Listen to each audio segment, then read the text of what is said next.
Price the Lord. ಕರ್ತನಾಮಕ್ಕೆ ಮಹಿಮೆ ಉಂಟಾಗಲಿ. ಯೇಸು ಕ್ರಿಸ್ತನು ಈ ದಿನ ನಮ್ಮ ಜೀವಿತದಲ್ಲಿ ಒಳ್ಳೆದೆಂದು ತೋಚಿಕೊಂಡು ನಮ್ಮನ್ನು ಆತನ ಆರಿಸಿಕೊಂಡು ಆತನ ಸಾನ್ನಿಧ್ಯದಲ್ಲಿ ಆತನ ಆರಾಧನೆ ಮಾಡೋದಕ್ಕೋಸ್ಕರ ದೇವರು ನಮ್ಮನ್ನು ಒಂದುಗೂಡಿಸ್ತಾನೆ. ನಾವು ಅದಕ್ಕೆ ಮೊದಲಾಗಿ ನಾವು ಕರ್ತನಿಗೆ ಸ್ತೋತ್ರ ಹೇಳುವ. ಯಾಕಂದ್ರೆ ನಮ್ಮ ಬಲ, ನಮ್ಮ ಶಕ್ತಿ, ನಮ್ಮ ಜ್ಞಾನ ಅಲ್ಲ, ನಾವು ಬರೀ ಉಸಿರಾಗಿದ್ದೀವಿ. ದೇವರನ್ನು ನೋಡ್ತೇವೆ, ಒಂದು ಮಣ್ಣಲ್ಲಿ ಒಂದು ಮನುಷ್ಯನನ್ನು ಆತನು ಸೃಷ್ಟಿ ಮಾಡಿಕೊಂಡು ಆ ದೇವರ ಸಾರೂಪ್ಯದಲ್ಲಿ ದೇವರು ಉಂಟು ಮಾಡಿದ್ದು ನೋಡ್ತೇವೆ. ಹೌದು, ಎಲ್ಲವೂ ನೋಡ್ತೇವೆ. ಆತಗೆ ಪ್ರಾಣ ಮತ್ತು ಮಾತ್ರ ಶರೀರ ಇರುವುದು, ಆದರೆ ಮನುಷ್ಯನಿಗೆ ಆತ್ಮ, ಪ್ರಾಣ, ಶರೀರವನ್ನು ದೇವರು ಕೊಟ್ಟು, ಹೌದು, ಆತನ ಯಾವಾಗಲೂ ನಾವು ಆರಾಧನೆ ಮಾಡಬೇಕು, ಯಾವಾಗಲೂ ಆತನ ಸ್ತುತಿ ಮಾಡಬೇಕು, ಆತನ ಘನಪಡಿಸಬೇಕೆಂಬುದು ದೇವರು ಜಗತ್ತಕ್ಕಿಂತ ಮುಂಚೆ ಕ್ರಿಸ್ತನಲ್ಲಿ ನಮ್ಮನ್ನು ಆರಿಸಿಕೊಂಡದ್ದು ನೋಡ್ತೇವೆ. ಪ್ರಿಯರೇ, ನಾವು ಯಾರು? ನಾವು ಸ್ವಂತ ಸೊತ್ತುಗಳಲ್ಲ. ಕ್ರಿಸ್ತನು ರಕ್ತ ಕೊಟ್ಟಿದ್ದಾನೆ. ಕ್ರಿಸ್ತನು ಆತನು ಹಿಂಸೆ ಅನುಭವಿಸ್ತಾನೆ. ಎಷ್ಟು ಪೆಟ್ಟುಗಳು, ಚಾಟಿಯ ಹೇಟುಗಳ ತಿಂದು ನಾವು ನೋಡ್ತೇವೆ. ಆತನು ಎಲ್ಲ ರಕ್ತಮಯವಾದ ಆ ಕೊಲ್ಗತ್ತ ಬೆಟ್ಟದಲ್ಲಿ ಫುಲ್ ರಕ್ತಮಯವಾಗಿಕೊಂಡು ಆ ಕೊನೆಯದಾಗಿ ಆ ಬರ್ಚಿ ಹಾಕುವಾಗ ಆತನ ದೇಹದೊಳಗಿಂದ ನೀರನ್ನ ನೀಡುತ್ತಾ ಅಷ್ಟು ನಮ್ಮನ್ನು ಪ್ರೀತಿ ಮಾಡಿದ್ದಾನೆ. ಪ್ರಿಯರೇ, ಅಂತ ಯೇಸುವನ್ನು ಆರಾಧನೆ ಮಾಡಿಕೊಟ್ಟ ಈ ಭಾಗ್ಯ ನಮ್ಮ ಜೀವಿತದಲ್ಲಿ ಒದಗಿಸಿಕೊಟ್ಟದ. ಪ್ರಿಯರೇ, ಯಾವುದೇ ಕಣ್ಣೀರಿರ್ಬೋದು, ಯಾವುದೇ ರೀತಿಯ ಕಷ್ಟಗಳಿರ್ಬೋದು, ಆದರೆ ದೇವರು ಯೇಸು ಕ್ರಿಸ್ತನ ಹತ್ರ ಬರುವಾಗ ಆತನ ಮಗನೇ, ಮಗಳೇ, ನೀನು ದುಃಖ ಪಡಬೇಡ, ಕಣ್ಣೀರು ಸುರಿಸಬೇಡ, ನಾನು ನಿನಗೋಸ್ಕರ ಪ್ರಾಣ ಕೊಟ್ಟಿದ್ದೇನೆಂಬುದು ಆತನು ಸಂತೈಸುವಂತ, ಅಪ್ಪಿಕೊಳ್ಳುವಂತ ತಂದೆ ನಮಗೊಬ್ಬ ಇದ್ದಾನೆಂಬುದನ್ನು ನಾವು ಸ್ಪಷ್ಟವಾಗಿ ನಾವು ತಿಳ್ಕೊಳ್ಳುವರಾಗಬೇಕು. ಪ್ರಿಯ, ನಾವು ಈ ಸಮಯದಲ್ಲಿ ಆರಾಧನೆಗೋಸ್ಕರ ಬಂದಿದ್ದೇವೆ.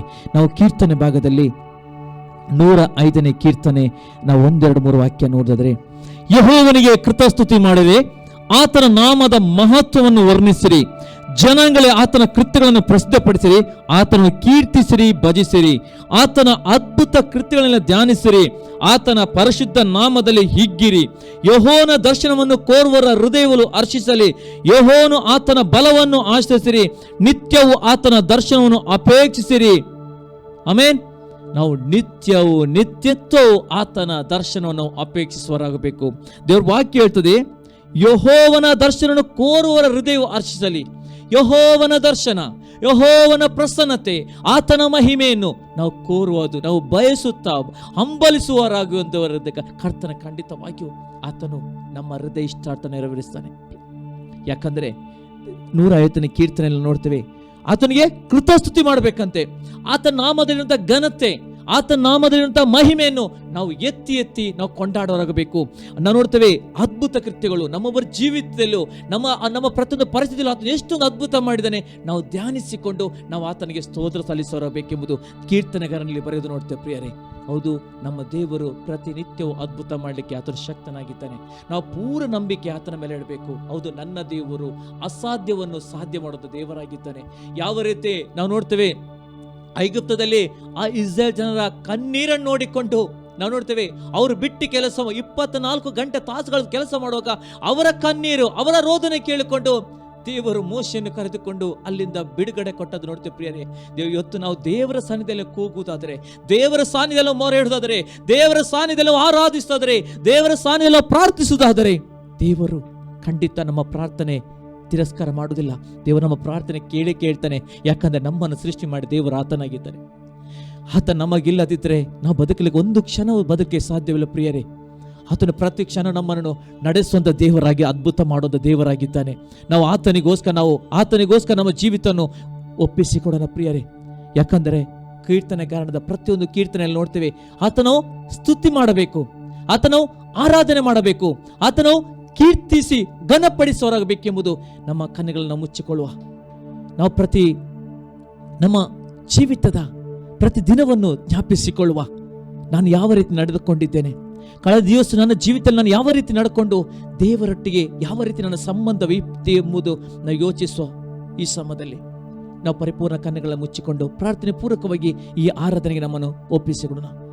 ಸ್ವರ್ಗ ನಮ್ಮ ತಂದೆ ದೇವರೇ, ನಿಮಗೆ ಸ್ತೋತ್ರ ಉಂಟಾಗಲಿ. ಪವಿತ್ರಾತ್ಮನೇ, ದೇವ ಕೀರ್ತನೆಗಾರನ ಹೇಳ್ತಾನೆ, ಯೆಹೋವನನ್ನು ಸ್ತುತಿಸಿರಿ, ಆತನಿಗೆ ಕೃತಜ್ಞತೆಯನ್ನು ಕೊಡಿರಿ, ಆತ ನಮ್ಮನ್ನು ಘನಪಡಿಸಿರಿ, ಆತನ ಅದ್ಭುತ ಕೃತ್ಯಗಳನ್ನು ವರ್ಣಿಸಿರಿ ಎಂಬುದು. ಆತನು ಮಾಡಿದ ಪ್ರತಿಯೊಂದು ಉಪಕಾರಗಳು, ಆತನು ಮಾಡಿದ ಪ್ರತಿಯೊಂದು ರೀತಿಯ ನಡೆಸುವಿಕೆಗಳಿಗೋಸ್ಕರ ನಾವು ಆತನಿಗೆ ಸ್ತೋತ್ರ ಸಲ್ಲಿಸುವ. ಪವಿತ್ರಾತ್ಮನೇ, ನಿಮ್ಮ ಕಾಳಿಗೆ ನಮ್ಮನ್ನು ಒಪ್ಪಿಸಿಕೊಡ್ತೇವೆ. ಪವಿತ್ರಾತ್ಮನೇ, ನೀನು ಇರಬೇಕು ದೇವ, ನಾವು ತಗ್ಗಿಸಲ್ಪಡಬೇಕು, ನೀನು ಮಹಿಮೆ ಹೊಂದಬೇಕು ಸ್ವಾಮಿ. ನೀನು ನಮ್ಮನ್ನು ನಡೆಸಿಕೊಂಡು ಈ ಆರಾಧನೆಯಲ್ಲಿ ನಿನ್ನ ಮಹಿಮೆಯಿಂದ ಅಭಿಷೇಕ ತುಂಬಿಸು. ನೋಡುವಂತ ಒಂದೊಂದು ಕುಟುಂಬಗಳು ಪವಿತ್ರಾತ್ಮನೇ ಅಪ್ಪ, ಅವರ ವೇದನೆಗಳಿರ್ಬೋದು, ಅವರ ಕಷ್ಟ ಕಣ್ಣೀರಿರ್ಬೋದು, ಪರಿಪೂರ್ಣ ಬಿಡುಗಡೆ ಕೊಟ್ಟು ದೇವ ಈ ಆರಾಧನೆ ಜೀವಿತದಲ್ಲಿ ಒಂದು ಕಾರ್ಯಗತವಾದ ಆರಾಧನೆಯಾಗಿ ನೀನು ಮಾರ್ಪಡಿಸಬೇಕಾಗಿ ಪ್ರಾರ್ಥಿಸಿಕೊಳ್ತೇವೆ. ಪ್ರಾರಂಭದ ಕಡತನಕ್ಕೆ ಎಲ್ಲವನ್ನೇಶ್ವೇ ನಿಮ್ಮ ಕಾಳಗೊಪ್ಪಿಸಿಕೊಡ್ತೇವೆ. ನಮ್ಮ ನಡೆಸು, ನೀನು ಮಹಿಮೆ ಒಂದು ಯೇಸುವಿನ ನಾಮದಲ್ಲಿ ಪ್ರಾರ್ಥನೆ ಬೇಡೊಂದಿನ ತಂದೆ, ಆಮೆನ್. Praise the Lord. ಕರ್ತನಾಮಕ್ಕೆ ಸ್ತೋತ್ರ ಉಂಟಾಗಲಿ. ನಾವು ಹೇಳುವ ಈ ಸಮಯದಲ್ಲಿ ಯೇಸು ನೀನು ಇರುವಾಗಲೇ ನಾನು ಸೋತು ಹೋಗುವುದಿಲ್ಲ. ಯೇಸು ನೀನು ಯಾವಾಗ ನಮ್ಮ ಜೀವಿತದಲ್ಲಿ ಇರುತ್ತೋ ನಾವು ಸೋತು ಹೋಗಲ್ಲ. ನಾವು ಭಯಪಡುವವರಲ್ಲ, ನಾವು ದಿಗ್ಭ್ರಮೆಗೊಳ್ಳುವವರಲ್ಲ, ನಾವು ಮುಖ ನಾಚಿಗೊಳಗಾಗುವುದಿಲ್ಲ.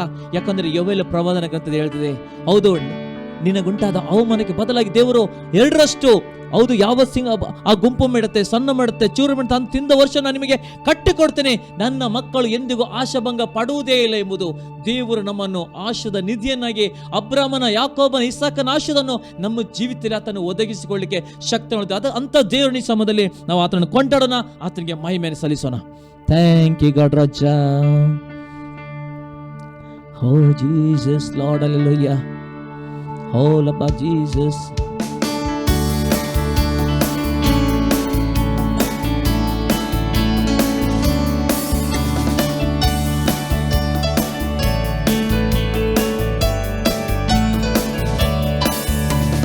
ನೀನು ಇರುವಾಗಲೇ ನಾನು ಸೋತು ಹೋಗಲಾರೆ. ಯೇಸು ನೀನು ಇರುವಾಗಲೇ ನಾನು ಸೋತು ಹೋಗಲಾರೆ. ನೀನು ಎಲ್ಲವ ನೋಡಿಕೊಳ್ಳುವೆ, ನೀನು ಎಲ್ಲವ ನೋಡಿಕೊಳ್ಳುವೆ, ನೀನು ಎಲ್ಲವ ನೋಡಿಕೊಳ್ಳುವೆ, ನೀನು ಎಲ್ಲವ ನೋಡಿಕೊಳ್ಳುವೆ. ಯೇಸು ನೀನು ಇರುವಾಗಲೇ ನಾನು ಸೋತು ಹೋಗಲಾರೆ. ಯೇಸು ನೀನು ಇರುವಾಗಲೇ ನಾನು ಸೋತು ಹೋಗಲಾರೆ. ಸಮಾಧಾನ ಕಾರಣನು ನೀನೇ ತಾನೇ, ಸರ್ವಶಕ್ತನು ನೀನೇ ತಾನೇ. ಸಮಾಧಾನ ಕಾರಣನು ನೀನೇ ತಾನೇ, ಸರ್ವಶಕ್ತನು ನೀನೇ ತಾನೇ.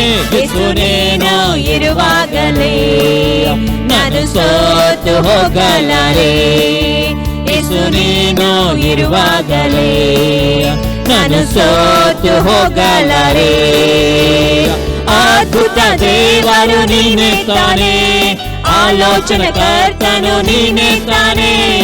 ಅದ್ಭುತ ದೇವರು ನೀನೇ ತಾನೇ, ಆಲೋಚನೆ ಕರ್ತನು ನೀನೇ ತಾನೇ.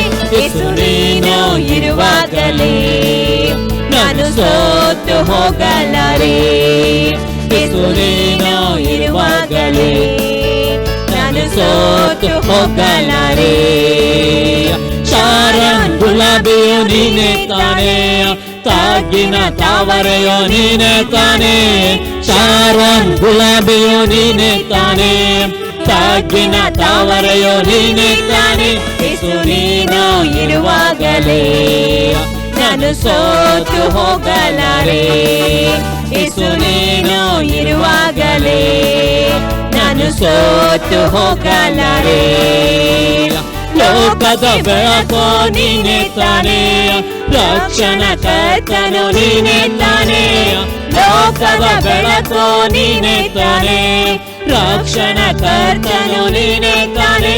ಯೇಸು ನೀನು ಇರುವಾಗಲೇ ನಾನು ಸೋತು ಹೋಗಲಾರೆ. ಯೇಸು ನೀನು ಇರುವಾಗಲೇ ನಾನು ಸೋತು ಹೋಗಲಾರೆ. ನನಗೆ ಸುಂದರನು ನೀನೇ ತಾನೇ, ನನ್ನ ಆಶೆಯೆಲ್ಲ ನೀನೇ ತಾನೇ. ನನಗೆ ಸುಂದರನು ನೀನೇ ತಾನೇ, ನನ್ನ ಆಶೆಯೆಲ್ಲ ನೀನೇ ತಾನೇ. ಯೇಸು ನೀನು ಇರುವಾಗಲೇ ನಾನು ಸೋತು ಹೋಗಲಾರೆ. ಯೇಸು ನೀನು ಇರುವಾಗಲೇ ನಾನು ಸೋತು ಹೋಗಲಾರೆ. ಸಮಾಧಾನ ಕಾರಣನು ನೀನೇ ತಾನೇ, ಸರ್ವಶಕ್ತನು ನೀನೇ ತಾನೇ. ಸಮಾಧಾನ ಕಾರಣನು ನೀನೇ ತಾನೇ, ಸರ್ವಶಕ್ತನು ನೀನೇ ತಾನೇ. ಯೇಸು ನೀನು ಇರುವಾಗಲೇ ನಾನು ಸೋತು ಹೋಗಲಾರೆ.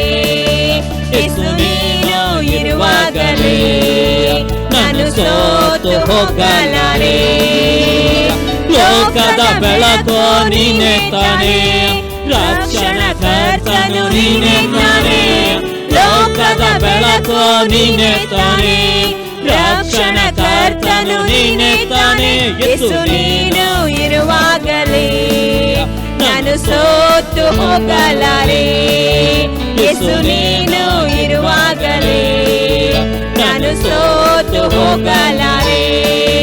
ನೀನು ಎಲ್ಲವ ನೋಡಿಕೊಳ್ಳುವೆ, ನೀನು ಎಲ್ಲವ ನೋಡಿಕೊಳ್ಳುವೆ, ನೀನು ಎಲ್ಲವ ನೋಡಿಕೊಳ್ಳುವೆ, ನೀನು ಎಲ್ಲವ ನೋಡಿಕೊಳ್ಳುವೆ, ನೀನು ಎಲ್ಲವ ನೋಡಿಕೊಳ್ಳುವೆ, ನೀನು ಎಲ್ಲವ ನೋಡಿಕೊಳ್ಳುವೆ. ಕರ್ತನೆ, ನೀನು ಎಲ್ಲವನ್ನು ನೋಡಿಕೊಳ್ಳುವಂತ ದೇವರ ಕರ್ತನೆಪ್ಪ. ನಿನಗೆ ಮುಚ್ಚು ಮರ ಎಂಬುದೇ ಗೊತ್ತಿಲ್ಲ ಕರ್ತನೆಪ್ಪ. ಯಾಕಂದ್ರೆ ಸ್ವಾಮಿ, ಹೌದು, ಆ ಕೀರ್ತನೆಗಾರ 139 ಕೀರ್ತನೆ ಹೇಳ್ತಾನೆ, ಹೌದು, ನಾನು ಎಲ್ಲಿಗೆ ಓಡಲಿ, ಹೌದು, ಮೇಲೆ ಕೇಳ್ದು ಅಲ್ಲಿ ನೀನು ಇರ್ತಿ, ಪಾತಾಳ ಕೇಳ್ದು ಮರೆಯಾದ್ರೂ ಅಲ್ಲಿ ನೀನು ಇರ್ತಿ ಎಂಬುದು. ಹೌದು, ದೇವರಿಗೆ ಅಗೋಚರವಾದ ಸಂಗತಿಗಳು ಯಾವುದಿಲ್ಲ, ಎಲ್ಲವೂ ಗೋಚರವಾದದ್ದುಂಟು ಎಂಬುದು ನೋಡ್ತೇವೆ ಸ್ವಾಮಿ. ದೇವದ ಕರ್ತನೆಪ್ಪ, ನೀನು ಇರುವಾಗ ಮಾತ್ರ ಅಲ್ಲಿ ಒಂದು ಅದ್ಭುತ, ನೀನಿರುವಾಗ ಮಾತ್ರ ಸ್ವಾಮಿ ಅಲ್ಲಿ ಒಂದು ಮಹಿಮೆಯು ತುಂಬಲ್ಪಡುವುದು ಸ್ವಾಮಿ. ದೇವನಿಗೆ ಸ್ತೋತ್ರ. ಈ ಸಮಯದಲ್ಲಿ ನಿನ್ನನ್ನು ಕೊಂಡಾಡ್ತೇವೆ ಸ್ವಾಮಿ ಅಪ್ಪ. ಯಾಕಂದ್ರೆ ಸರ್ವಶಕ್ತನ ದೇವರು ನೀನಾಗಿದ್ದಿ ದೇವ. ಹೌದು ಕರ್ತನಪ್ಪ, ಕಾಣುವ ದೇವರಾಗಿದ್ದಿ, ನಮ್ಮ ಪ್ರತಿಯೊಂದು ಪರಿಸ್ಥಿತಿಗಳನ್ನು ಬದಲಾಯಿಸುವಂತ ದೇವರಾಗಿದ್ದಿ. ನಿನಗೊಬ್ಬ ನಾವು ಆರಾಧಿಸ್ತೇವೆ, ನಿನಗೊಬ್ಬ ನೀವು ಮಹಿಮೆಯನ್ನು ಸಲ್ಲಿಸ್ತೇವೆ ಸ್ವಾಮಿ. ಓ ಥ್ಯಾಂಕ್ ಯು ಗಾಡ್ ರಾಜ. O Jesus Lord, hallelujah.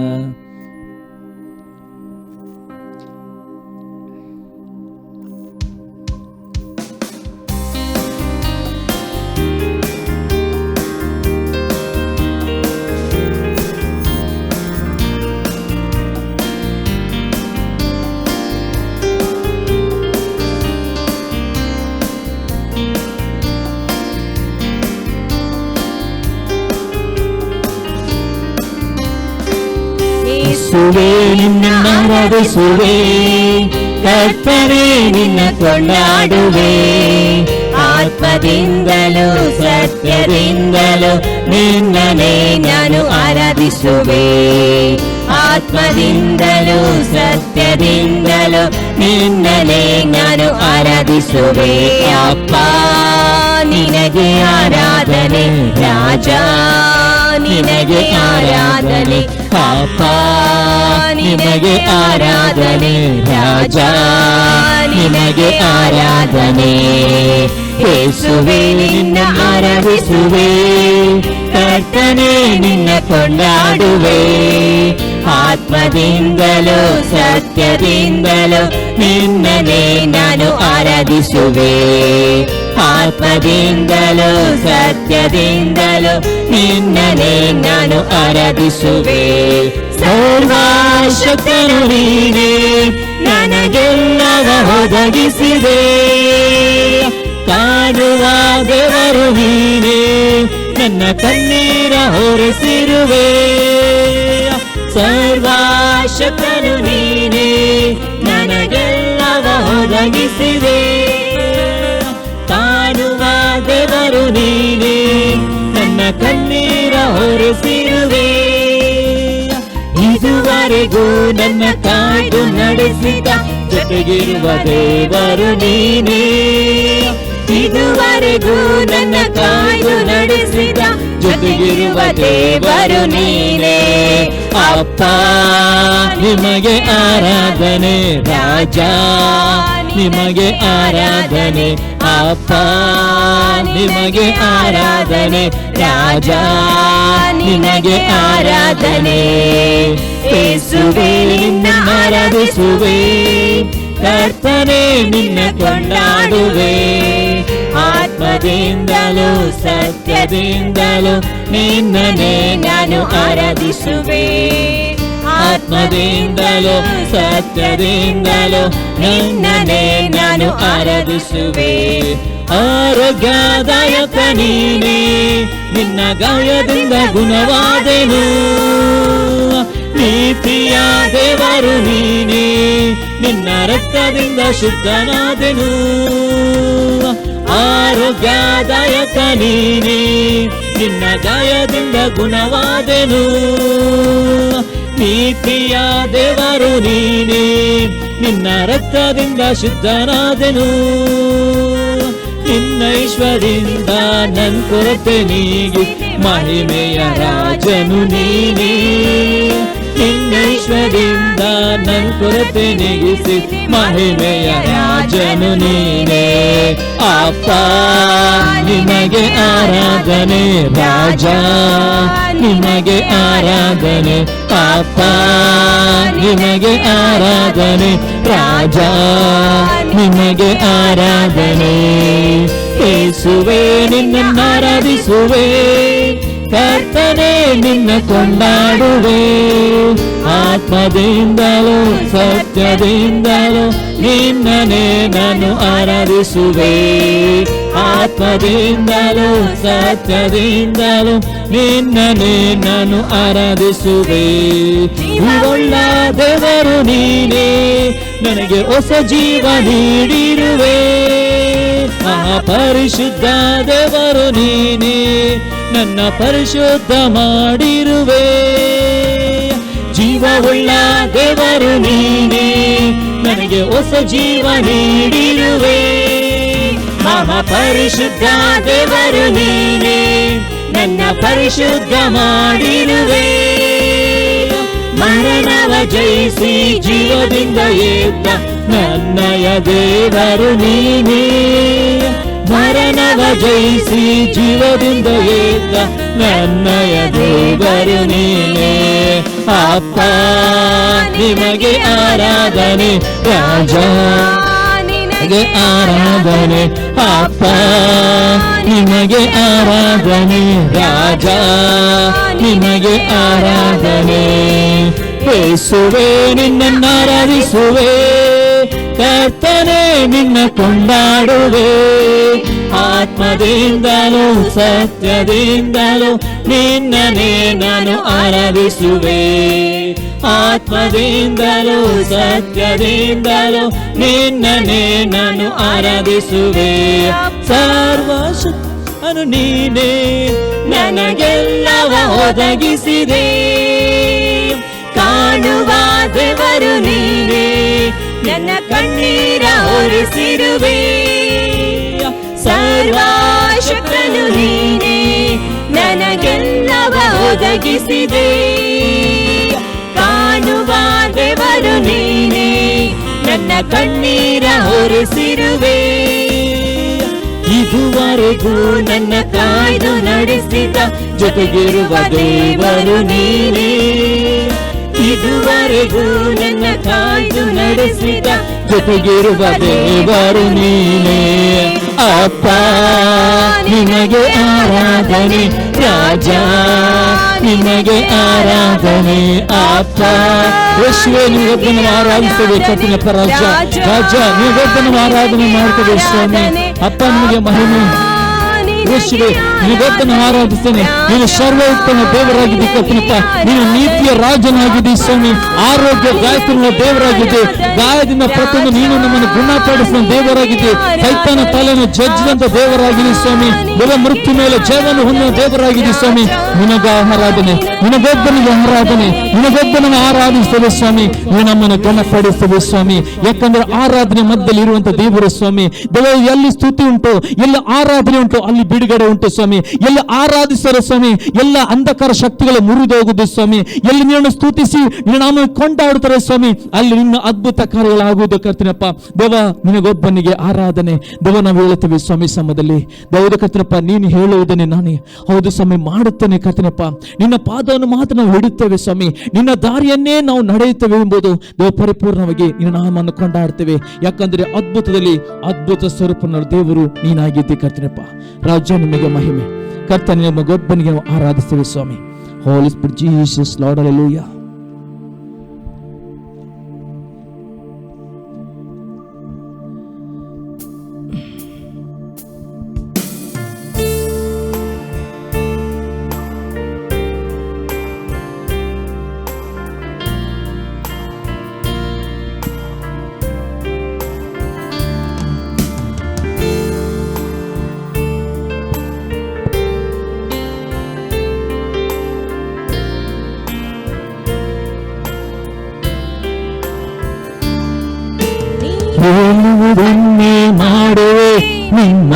ಮಾರ್ಗದಿ ಮಾತ್ರ ನಡೆಯುವೆ, ನಿನ್ ಪಾದವನ್ನೇ ಹಿಡಿಯುವೆ ನನ್ ಪ್ರಿಯ ಯೇಸುವೆ.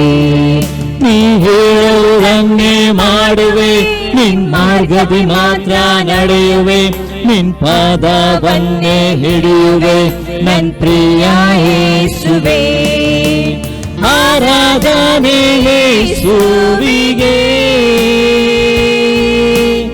ಆರಾಧನೆ ಯೇಸುವಿಗೆ, ಆರಾಧನೆ ಯೇಸುವಿಗೆ, ಆರಾಧನೆ ಯೇಸುವಿಗೆ.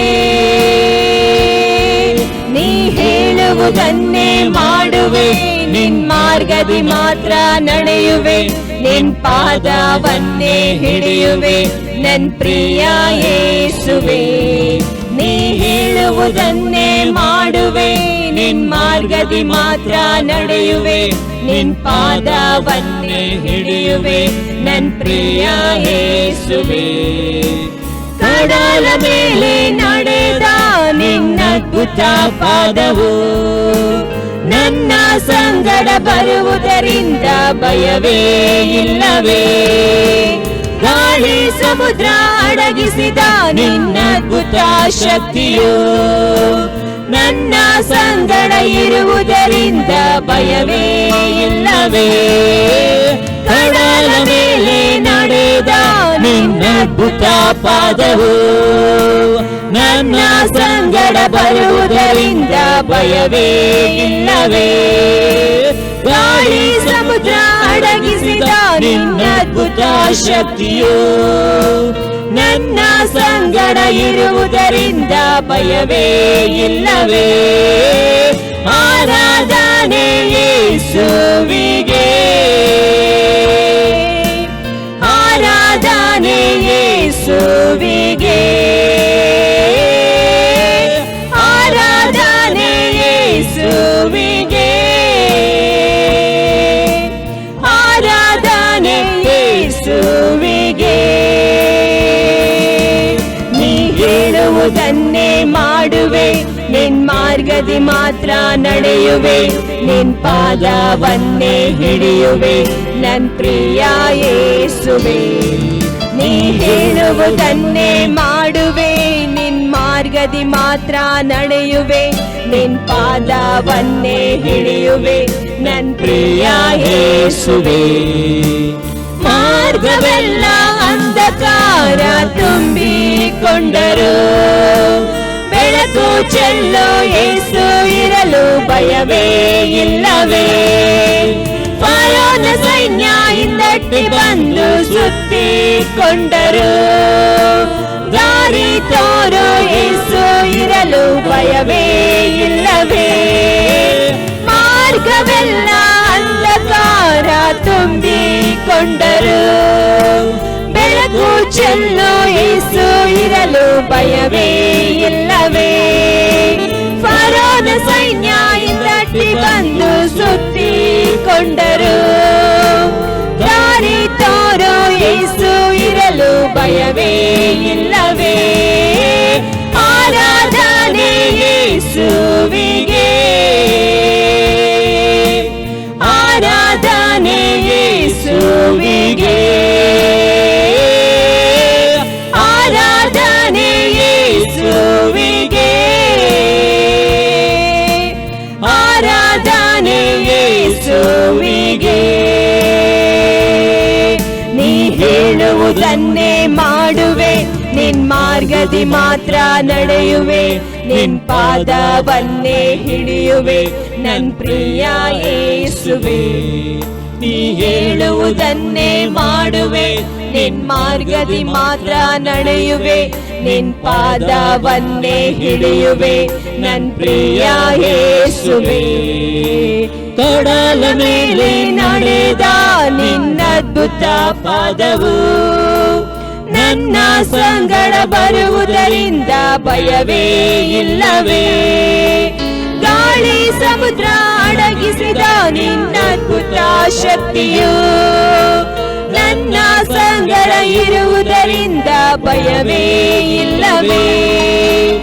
ಕಡಲ ಮೇಲೆ ನಡೆದ ನಿನ್ನದ್ಭುತ ಪಾದವು ನನ್ನ ಸಂಗಡ ಬರುವುದರಿಂದ ಭಯವೇ ಇಲ್ಲವೇ.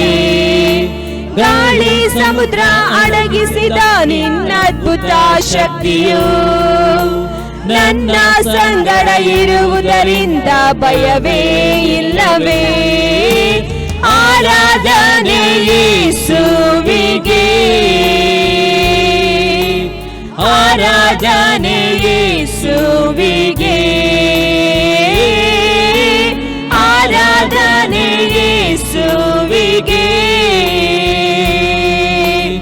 ಆರಾಧನೆ ಯೇಸುವಿಗೆ,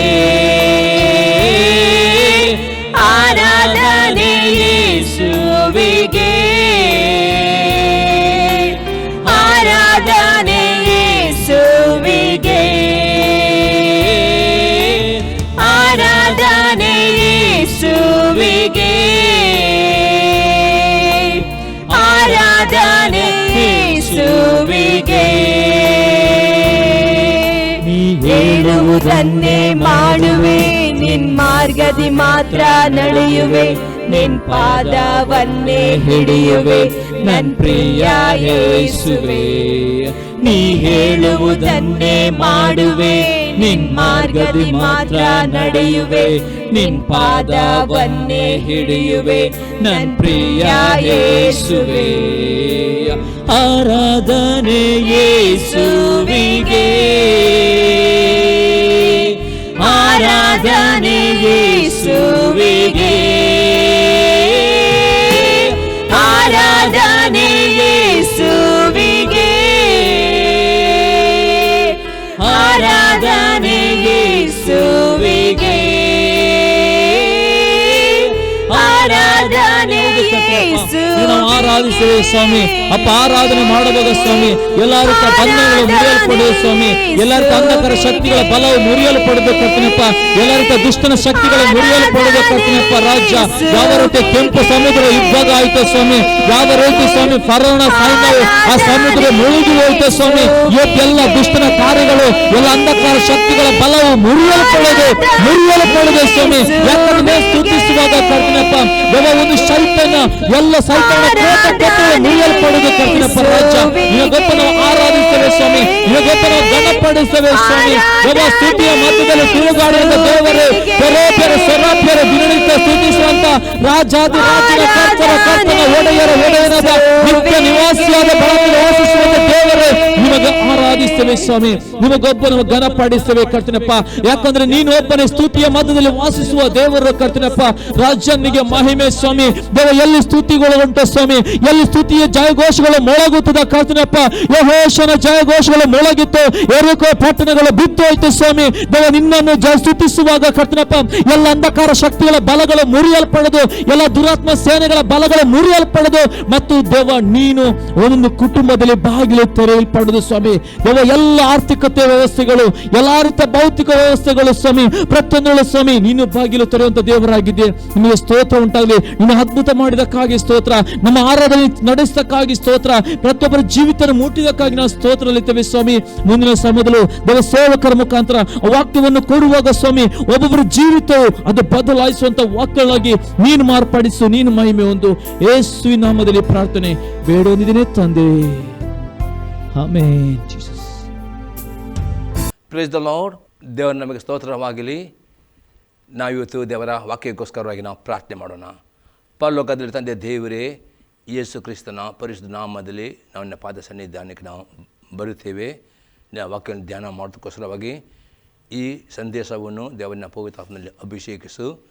ಪವಿತ್ರಾತ್ಮ ನನ್ನನ್ನು ಸ್ವಾಗತಿಸ್ತೇನೆ. ನಿನ್ನ ಒಳ್ಳೆಯ ಬೋಧಕನಾಗಿದ್ಕೊಂಡು ಇವತ್ತಿನ ಸಂದೇಶದ ಮುಖಾಂತರವಾಗಿ ನಿನ್ನ ಜನ ಸಂಗಡ ಮಾತನಾಡು ಪವಿತ್ರಾತ್ಮನೇ. ಈ ವಾಕ್ಯನ ಕೇಳುವವರ ಪ್ರತಿಯೊಂದು ಆತ್ಮಕ್ಕೆ ಜೀವವನ್ನು, ಪ್ರೋತ್ಸಾಹವನ್ನು, ಬಿಡುಗಡೆಯನ್ನು ಮತ್ತು ಸಂತೋಷಕ್ಕನ್ನುಂಟು ಮಾಡಿ ನಾನು ಬೇಡಿಕೊಳ್ತೇನೆ ಯೇಸು ಕ್ರಿಸ್ತನ ನಾಮದಲ್ಲಿ, ಆಮೇನ್. ಇವತ್ತಿನ ಧ್ಯಾನ ಮಾಡ್ತೇವೆ ರೋಮಾಪುರದವರಿಗೆ ಬರೆದ ಪತ್ರಿಕೆ 9ನೇ ಅಧ್ಯಾಯದಲ್ಲಿ 14ರಿಂದ 16ನೇ ವಾಕ್ಯ ತನಕ. Romans chapter 9 verse 14 to 16. ಹಾಗಾದರೆ ಏನು ಹೇಳೋಣ? ದೇವರಲ್ಲಿ ಅನ್ಯಾಯ ಉಂಟೋ? ಎಂದಿಗೂ ಇಲ್ಲ. ಯಾವನ ಮೇಲೆ ನನ್ನ ಕರುಣೆ ಉಂಟು ಅವನನ್ನು ಕರುಣಿಸುವೆನು, ಯಾವನ ಮೇಲೆ ನನ್ನ ಕನಿಕರವಿದೆಯೋ ಅವನಿಗೆ ಕನಿಕರ ತೋರಿಸುವನು ಎಂದು ದೇವರು ಮೋಶೆಗೆ ಹೇಳಿರುತ್ತಾನಷ್ಟೇ. ಆದ್ದರಿಂದ ದೇವರ ದಯೆಯು ಮನುಷ್ಯರಿಗೆ ಇಚ್ಛಿಸುವುದರಿಂದಾಗಲಿ ಪ್ರಯತ್ನಿಸುವುದರಿಂದಾಗಲಿ ದೊರೆಯದೆ, ದೇವರು ಕರುಣಿಸುವುದರಿಂದಲೇ ದೊರೆಯುತ್ತದೆ. ಅಪೊಸ್ತಲ ಪೌಲನು ಹೇಳ್ತಾನೆ, ದೇವರಲ್ಲಿ ಅನ್ಯಾಯ ಎಂಬುದು ಎಂದಿಗೂ ಇಲ್ಲ. ದೇವರು ತನ್ನ ದಯೆಯನ್ನು ಸ್ವಪ್ರಯತ್ನದಿಂದ ದೊರೆಯದೆ ತನ್ನ ಇಚ್ಛಾನುಸಾರ, ಅಂದರೆ 16 ವಾಕ್ಯತ್ತದೆ, ಆದ್ದರಿಂದ ದೇವರ ದಯೆಯು ಮನುಷ್ಯರಿಗೆ ಇಚ್ಛಿಸುವುದರಿಂದಾಗಲಿ ಪ್ರಯತ್ನಿಸುವುದರಿಂದಾಗಲಿ ದೊರೆಯದೆ, ದೇವರು ಕರುಣಿಸುವುದರಿಂದಲೇ ದೊರೆಯುತ್ತದೆ. ಹಾಗಾದರೆ ಹೇಗೆ ದೇವರ ದಯೆಯನ್ನು ಹೊಂದಿಕೊಳ್ಳುವುದು? ದೇವರ ದಯೆಯನ್ನು ಹೊಂದಿಕೊಳ್ಳಲು ಏನು ಮಾಡಬೇಕು ಎಂಬುದಾಗಿ ನಾವು ಈ ಕಾಲದಲ್ಲಿ 4 ಸಂಘ ನೋಡ್ತಿರ್ತಾರೆ. ಆ ಮೊದಲನೇ ಸಂಘ ನೋಡ್ತೇವೆ, ದೇವರ ದಯೆಯನ್ನು ಹೊಂದಬೇಕಾದರೆ, ನಿತ್ಯ ನರಕದ ಬೆಂಕಿಯಿಂದ ರಕ್ಷಣೆ ಹೊಂದಿಕೊಳ್ಳಬೇಕಾದರೆ ಯೇಸು ಕ್ರಿಸ್ತನ ಸುವಾರ್ತೆ ನಂಬಿ ನೀರಿನಲ್ಲಿ ದೀಕ್ಷಾಸ್ನಾನವನ್ನು ಹೊಂದಿದವರಿಗೆ ದೇವರು ನಿತ್ಯ ನರಕದ ಬೆಂಕಿಯಿಂದ ನಿತ್ಯ ಜೀವವನ್ನು ಕೊಡುವವನಾಗಿದ್ದಾನೆ. ನಾವು ನೋಡ್ತೇವೆ ಮಾರ್ಕನು ಬರೆದ ಸುವಾರ್ತೆ 16ನೇ ಅಧ್ಯಾಯದಲ್ಲಿ 15 ಮತ್ತು 16ನೇ ವಾಕ್ಯ. Mark gospel chapter 16 verse 15 and 16 verse. ಆಮೇಲೆ ಅವರಿಗೆ, ನೀವು ಲೋಕದ ಎಲ್ಲ ಕಡೆಗೆ ಹೋಗಿ ಜಗತ್ತಿಗೆಲ್ಲ ಸುವಾರ್ತೆಯನ್ನು ಸಾರಿರಿ, ನಂಬಿ ದೀಕ್ಷಾಸ್ನಾನ ಮಾಡಿಸಿಕೊಳ್ಳುವವನು ರಕ್ಷಣೆ ಹೊಂದುವನು, ನಂಬದೆ ಹೋಗುವವನು ದಂಡನೆ ಗುರಿಯಾಗುವನು. ಪ್ರಿಯಲೇಸನು ಅತಿ ಸ್ಪಷ್ಟವಾಗಿ ತನ್ನ ಶಿಷ್ಯರಿಗೆ ಅಪ್ಪಣೆ ಕೊಟ್ಟಿದ್ದಾನೆ, ಇಡೀ ಭೂಲೋಕಕ್ಕೆ ಸುವಾರ್ತೆಯನ್ನು ಸಾರಬೇಕು. ಯಾವ ಸುವಾರ್ತೆ ನಂಬಿ ನೀರಿನ ಮುಳುಗಿ ದೀಕ್ಷಾಸ್ನಾನ ತೆಗೆದುಕೊಳ್ಳುತ್ತಾರೆ ಅವರಿಗೆ ನಿತ್ಯ ಜೀವವನ್ನು ದೇವರು ಕೊಡುತ್ತಾನೆ, ಅವರನ್ನು ನಿತ್ಯ ನರಕದ ಬೆಂಕಿಯಿಂದ ರಕ್ಷಿಸ್ತಾನೆ ಎಂಬುದಾಗಿ ಯೇಸು ಕ್ರಿಸ್ತಾನೆ. ಹಾಗಾದರೆ ಪ್ರಿಯರೇ, ಅಪೊಸ್ತಲ ಪೌಲನು ಹೇಳ್ತಾನೆ, ದೇವರಿಗೆ ಅನ್ಯಾಯವಿಲ್ಲ. ಯಾರ್ಯಾರು ಯೇಸು ಕ್ರಿಸ್ತನ ನಂಬುತ್ತಾರೋ, ಯೇಸು ಕ್ರಿಸ್ತ ತಮ್ಮ ಕರ್ತನ ಒಡೆಯನೆಂಬುದೇ ಅಂಗೀಕಾರ ಮಾಡಿ ನೀರಿನಲ್ಲಿ ಮುಳುಗಿ ದೀಕ್ಷಾಸ್ನಾನ ತೆಗೆದುಕೊಳ್ತಾರೋ ಅವರೆಲ್ಲರಿಗೆ ಯೇಸು ಕ್ರಿಸ್ತನು ನಿತ್ಯ ನರಕದ ಬೆಂಕಿಯಿಂದ ರಕ್ಷಣೆ ಕೊಡ್ತಾ. ಹಾಗಾದರೆ ದೇವರ ದಯೆ ಸಿಗಬೇಕಾದ ಪ್ರೇರೆ ಸ್ವಪ್ರಯತ್ನ ಸಿಗುವುದಿಲ್ಲ. ಯೇಸು ಕ್ರಿಸ್ತನು ಒಬ್ಬನೇ ಸತ್ಯ ದೇವರು. ಆತನ ಭೂಲಕ್ಕೆ 2020 ವರ್ಷಕ್ಕೆ ಬಂದು ಎಲ್ಲ ಮನುಷ್ಯರ ಪಾಪವನ್ನು ಆತನು ಕಾಲುಬರಿಗೆ ಹೊತ್ತುಕೊಂಡಿದ್ದಾನೆ ಮತ್ತು ಪ್ರತಿಯೊಬ್ಬರ ಪಾಪಕ್ಕೋಸ್ಕರ ಆತನು ರಕ್ತವನ್ನು ಕೊಟ್ಟಿದ್ದಾನೆ. ಸತ್ತು 3 ದಿನದಲ್ಲಿ ಜೀವಂತ ಎದ್ದು ಬಂದಿದ್ದಾನೆ. ಆತನು ಜೀವಂತವಾಗಿ ಪರಲೋಕದ ತಂದೆ ಬಲಗಡೆ ಕುಳಿತುಕೊಂಡು ಹಗಲು ರಾತ್ರಿ ಎಲ್ಲರಿಗೋಸ್ಕರ ಪ್ರಾರ್ಥನೆ ಮಾಡ್ತಾನೆ. ಮತ್ತು ಆ ಯೇಸು ಕ್ರಿಸ್ತನ ಶಿಷ್ಯರಿಗೆ ಅಪ್ಪಣೆ ಕೊಟ್ಟಿದ್ದಾನೆ, ಈ ಸುವಾರ್ತೆಯನ್ನು ಸಾರಬೇಕು. ಇವತ್ತು ಈ ಟಿ ವಿ ಮಾಧ್ಯಮದಲ್ಲಿ ದಿನದ 20 ಗಂಟೆಯಲ್ಲಿ ಸುವಾರ್ತೆ ಸಾರಲ್ಪಡ್ತದೆ. ಯಾರಿಗೆ ಸುವಾರ್ತೆ ನಂಬಿ ತಾನು ಪಾಪಿ, ತನ್ನ ಪಾಪಕ್ಕೆ ಪಶ್ಚಾತ್ತಾಪ ಪಟ್ಟುಕೊಂಡು ಯೇಸು ಅಂಗೀಕಾರ ಮಾಡಿ ನೀರಲ್ಲಿ ಮುಳುಗಿ ದೀಕ್ಷಾಸ್ನಾನ ತೆಗೆದುಕೊಳ್ಳುತ್ತಾರೋ ಅವರೆಲ್ಲರಿಗೂ ಯೇಸು ಕ್ರಿಸ್ತನು ನಿತ್ಯ ಜೀವದ ವಾಗ್ದಾನ ಕೊಡುತ್ತಾನೆ, ನಿತ್ಯ ನರಕದ ಬೆಂಕಿಯಿಂದ ರಕ್ಷಿಸ್ತಾನೆ. ಪ್ರಿಯರೇ, ಇನ್ನೊಂದು ನಾವು ಎಕ್ಸಾಂಪಲ್ ನೋಡ್ತೇವೆ. ಅಪೊಸ್ತಲರ ಕೃತ್ಯ 2ನೇ ಅಧ್ಯಾಯದಲ್ಲಿ 38ರಿಂದ 42ನೇ ವಾಕ್ಯ ತನಕ. Acts chapter 2 verse 38 to 42. ಪೇತ್ರನು ಅವರಿಗೆ, ನಿಮ್ಮ ಪಾಪಗಳು ಪರಿಹಾರವಾಗುವುದಕ್ಕಾಗಿ ನಿಮ್ಮಲ್ಲಿ ಪ್ರತಿಯೊಬ್ಬರು ದೇವರ ಕಡೆಗೆ ತಿರುಗಿಕೊಂಡು ಯೇಸು ಕ್ರಿಸ್ತನ ಹೆಸರಿನ ಮೇಲೆ ದೀಕ್ಷಾಸ್ನಾನ ಮಾಡಿಸಿಕೊಳ್ಳಿರಿ, ಆಗ ನೀವು ಪವಿತ್ರ ದಾನವನ್ನು ಹೊಂದುವಿರಿ. ಯೇಸು ಕ್ರಿಸ್ತ ಅಪೊಸ್ತಲ ಪೇತ್ರನು ಆ ಪಂಚಶತಮ ದಿನದಲ್ಲಿ ಪವಿತ್ರ ಭರಿತನಾಗಿ ಆ ಎಲ್ಲ ಜನರಿಗೆ ಸುವಾರ್ತೆಯನ್ನು ಅದನ್ನು ಸಾರುವಾಗ ಆ ಜನರು ಕೇಳಿ, ಆಗ ನಾವು ರಕ್ಷಣೆ ಹೊಂದಬೇಕು, ಏನು ಮಾಡಬೇಕು ಎಂಬುದಾಗಿ ಪೇತ್ರನ ನಂತರ ಕೇಳುವಾಗ ಪೇತ್ರನು ಹೇಳ್ತಾನೆ, ನಿಮ್ಮ ಪಾಪಗಳು ಪರಿಹಾರ ಆಗುವುದಕ್ಕಾಗಿ ನಿಮ್ಮಲ್ಲಿ ಪ್ರತಿಯೊಬ್ಬರು ದೇವರ ಕಡೆ ತಿರುಗಿಕೊಂಡು ಯೇಸು ಕ್ರಿಸ್ತನ ಮೇಲೆ ಹೆಸರಿನ ಮೇಲೆ ದೀಕ್ಷಾಸ್ನಾನ ಮಾಡಿಸಿಕೊಳ್ಳಬೇಕು, ಆಗ ಪವಿತ್ರ ದಾನ ಹೊಂದುವಿರಿ. ಹಾಗಾದರೆ ಯೇಸು ಕ್ರಿಸ್ತನ ಯಾರು ನಂಬುತ್ತಾರೋ, ಯಾರು ತಮ್ಮ ಕರ್ತನ ಒಡೆಯನ್ನು ನಂಬಿ ನೀರಿನ ಮುಳುಗಿ ದೀಕ್ಷಾಸ್ನಾನ ಅವರೆಲ್ಲರಿಗೂ ದೇವರು ವಾಗ್ದಾನ ಮಾಡಿದ ಪವಿತ್ರ ಆತ್ಮವನ್ನು ಕೊಡುತ್ತಾನೆ ಎಂಬುದಾಗಿ ಅಪೊಸ್ತಲ ಪೇತ್ರನು ಹೇಳ್ತಾನೆ. ಪ್ರೇರೆ ಮತ್ತು 39 ವಾಕ್ಯದಲ್ಲಿ, ಆ ವಾಗ್ದಾನವು ನಿಮಗೂ ನಿಮ್ಮ ಮಕ್ಕಳಿಗೂ ದೂರವಾಗಿರುವೆಲ್ಲರಿಗೂ ಅಂತೂ ನಮ್ಮ ದೇವರಾಗಿರುವ ಕರ್ತನು ತನ್ನ ಕಡೆಗೆ ಕರೆಯುವವರೆಲ್ಲರಿಗೆ ಮಾಡೋಣವಾಗಿದೆ ಎಂದು ಹೇಳಿದನು. ಈ ಪವಿತ್ರಾತ್ಮನ ವಾಗ್ದಾನ ಪ್ರತಿಯೊಬ್ಬರು ಯಾರ್ಯಾರು ಯೇಸು ಕ್ರಿಸ್ತ ಸುವಾರ್ತೆಯನ್ನು ನಂಬುತ್ತಾರೋ, ತಾನು ಪಾಪದಿಂದ ಒಪ್ಪಿಕೊಂಡು ಪರಲೋಕ ಹೋಗಬೇಕು ಒಂದೇ ಮಾರ್ಗ, ಯೇಸು ಕ್ರಿಸ್ತನೇ ಒಂದೇ ಮಾರ್ಗ, ಆತನ ವಿನ ಪರಲೋಕ ಹೋಗಲಿಕ್ಕೆ ಆಗುವುದಿಲ್ಲ ಎಂಬುದಾಗಿ ಯಾರು ತಿಳಿದುಕೊಂಡು ಯೇಸು ಕಂಕರ ಮಾಡಿ ನೀರಿನ ಮುಳುಗಿ ದೀಕ್ಷಾಸ್ನಾನ ತೆಗೆದುಕೊಳ್ಳುತ್ತಾರೋ ಅವರೆಲ್ಲರಿಗೂ ದೇವರು ತನ್ನ ಪವಿತ್ರಾತ್ಮನ ವರವನ್ನು ಪವಿತ್ರಾತ್ಮನು ಕೊಡುತ್ತಾನೆ ಎಂಬುದಾಗಿ ಅಪೊಸ್ತಲನು ಪೇತ್ರನು ಹೇಳ್ತಾನೆ. ಪ್ರೇರೆ ಮತ್ತು 40ನೇ ವಾಕ್ಯ ನೋಡ್ತೇವೆ.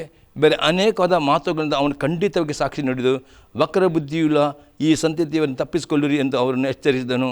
ಅವನ ಮಾತಿಗೆ ಒಪ್ಪಿಕೊಂಡವರು ದೀಕ್ಷಾಸ್ನಾನ ಮಾಡಿಸಿಕೊಂಡವರು. ಆ ದಿವಸ ಸುಮಾರು 3,000 ಜನರು ಅವರಲ್ಲಿ ಸೇರಿದರು. ನೋಡಿದ್ರೆ ಪೇತ್ರನು ಆ ಪ್ರಸಂಗವನ್ನು ಕೇಳಿಕೊಂಡು 3,000 ಜನರು ಯೇಸು ನಂಬಿದರು, ನೀರಿನ ಮುಳುಗಿ ಅಂದ್ಕೊಂಡರು ಮತ್ತು ದೀಕ್ಷೆ ಅಂದ್ಕೊಂಡ ನಂತರ ಕರ್ತನ ಸಭೆಗೆ ನಂಬಿಕಸ್ಥರಾಗ ಅತಿ ಪ್ರಾಮುಖ್ಯತೆ ನೋಡ್ತೇವೆ.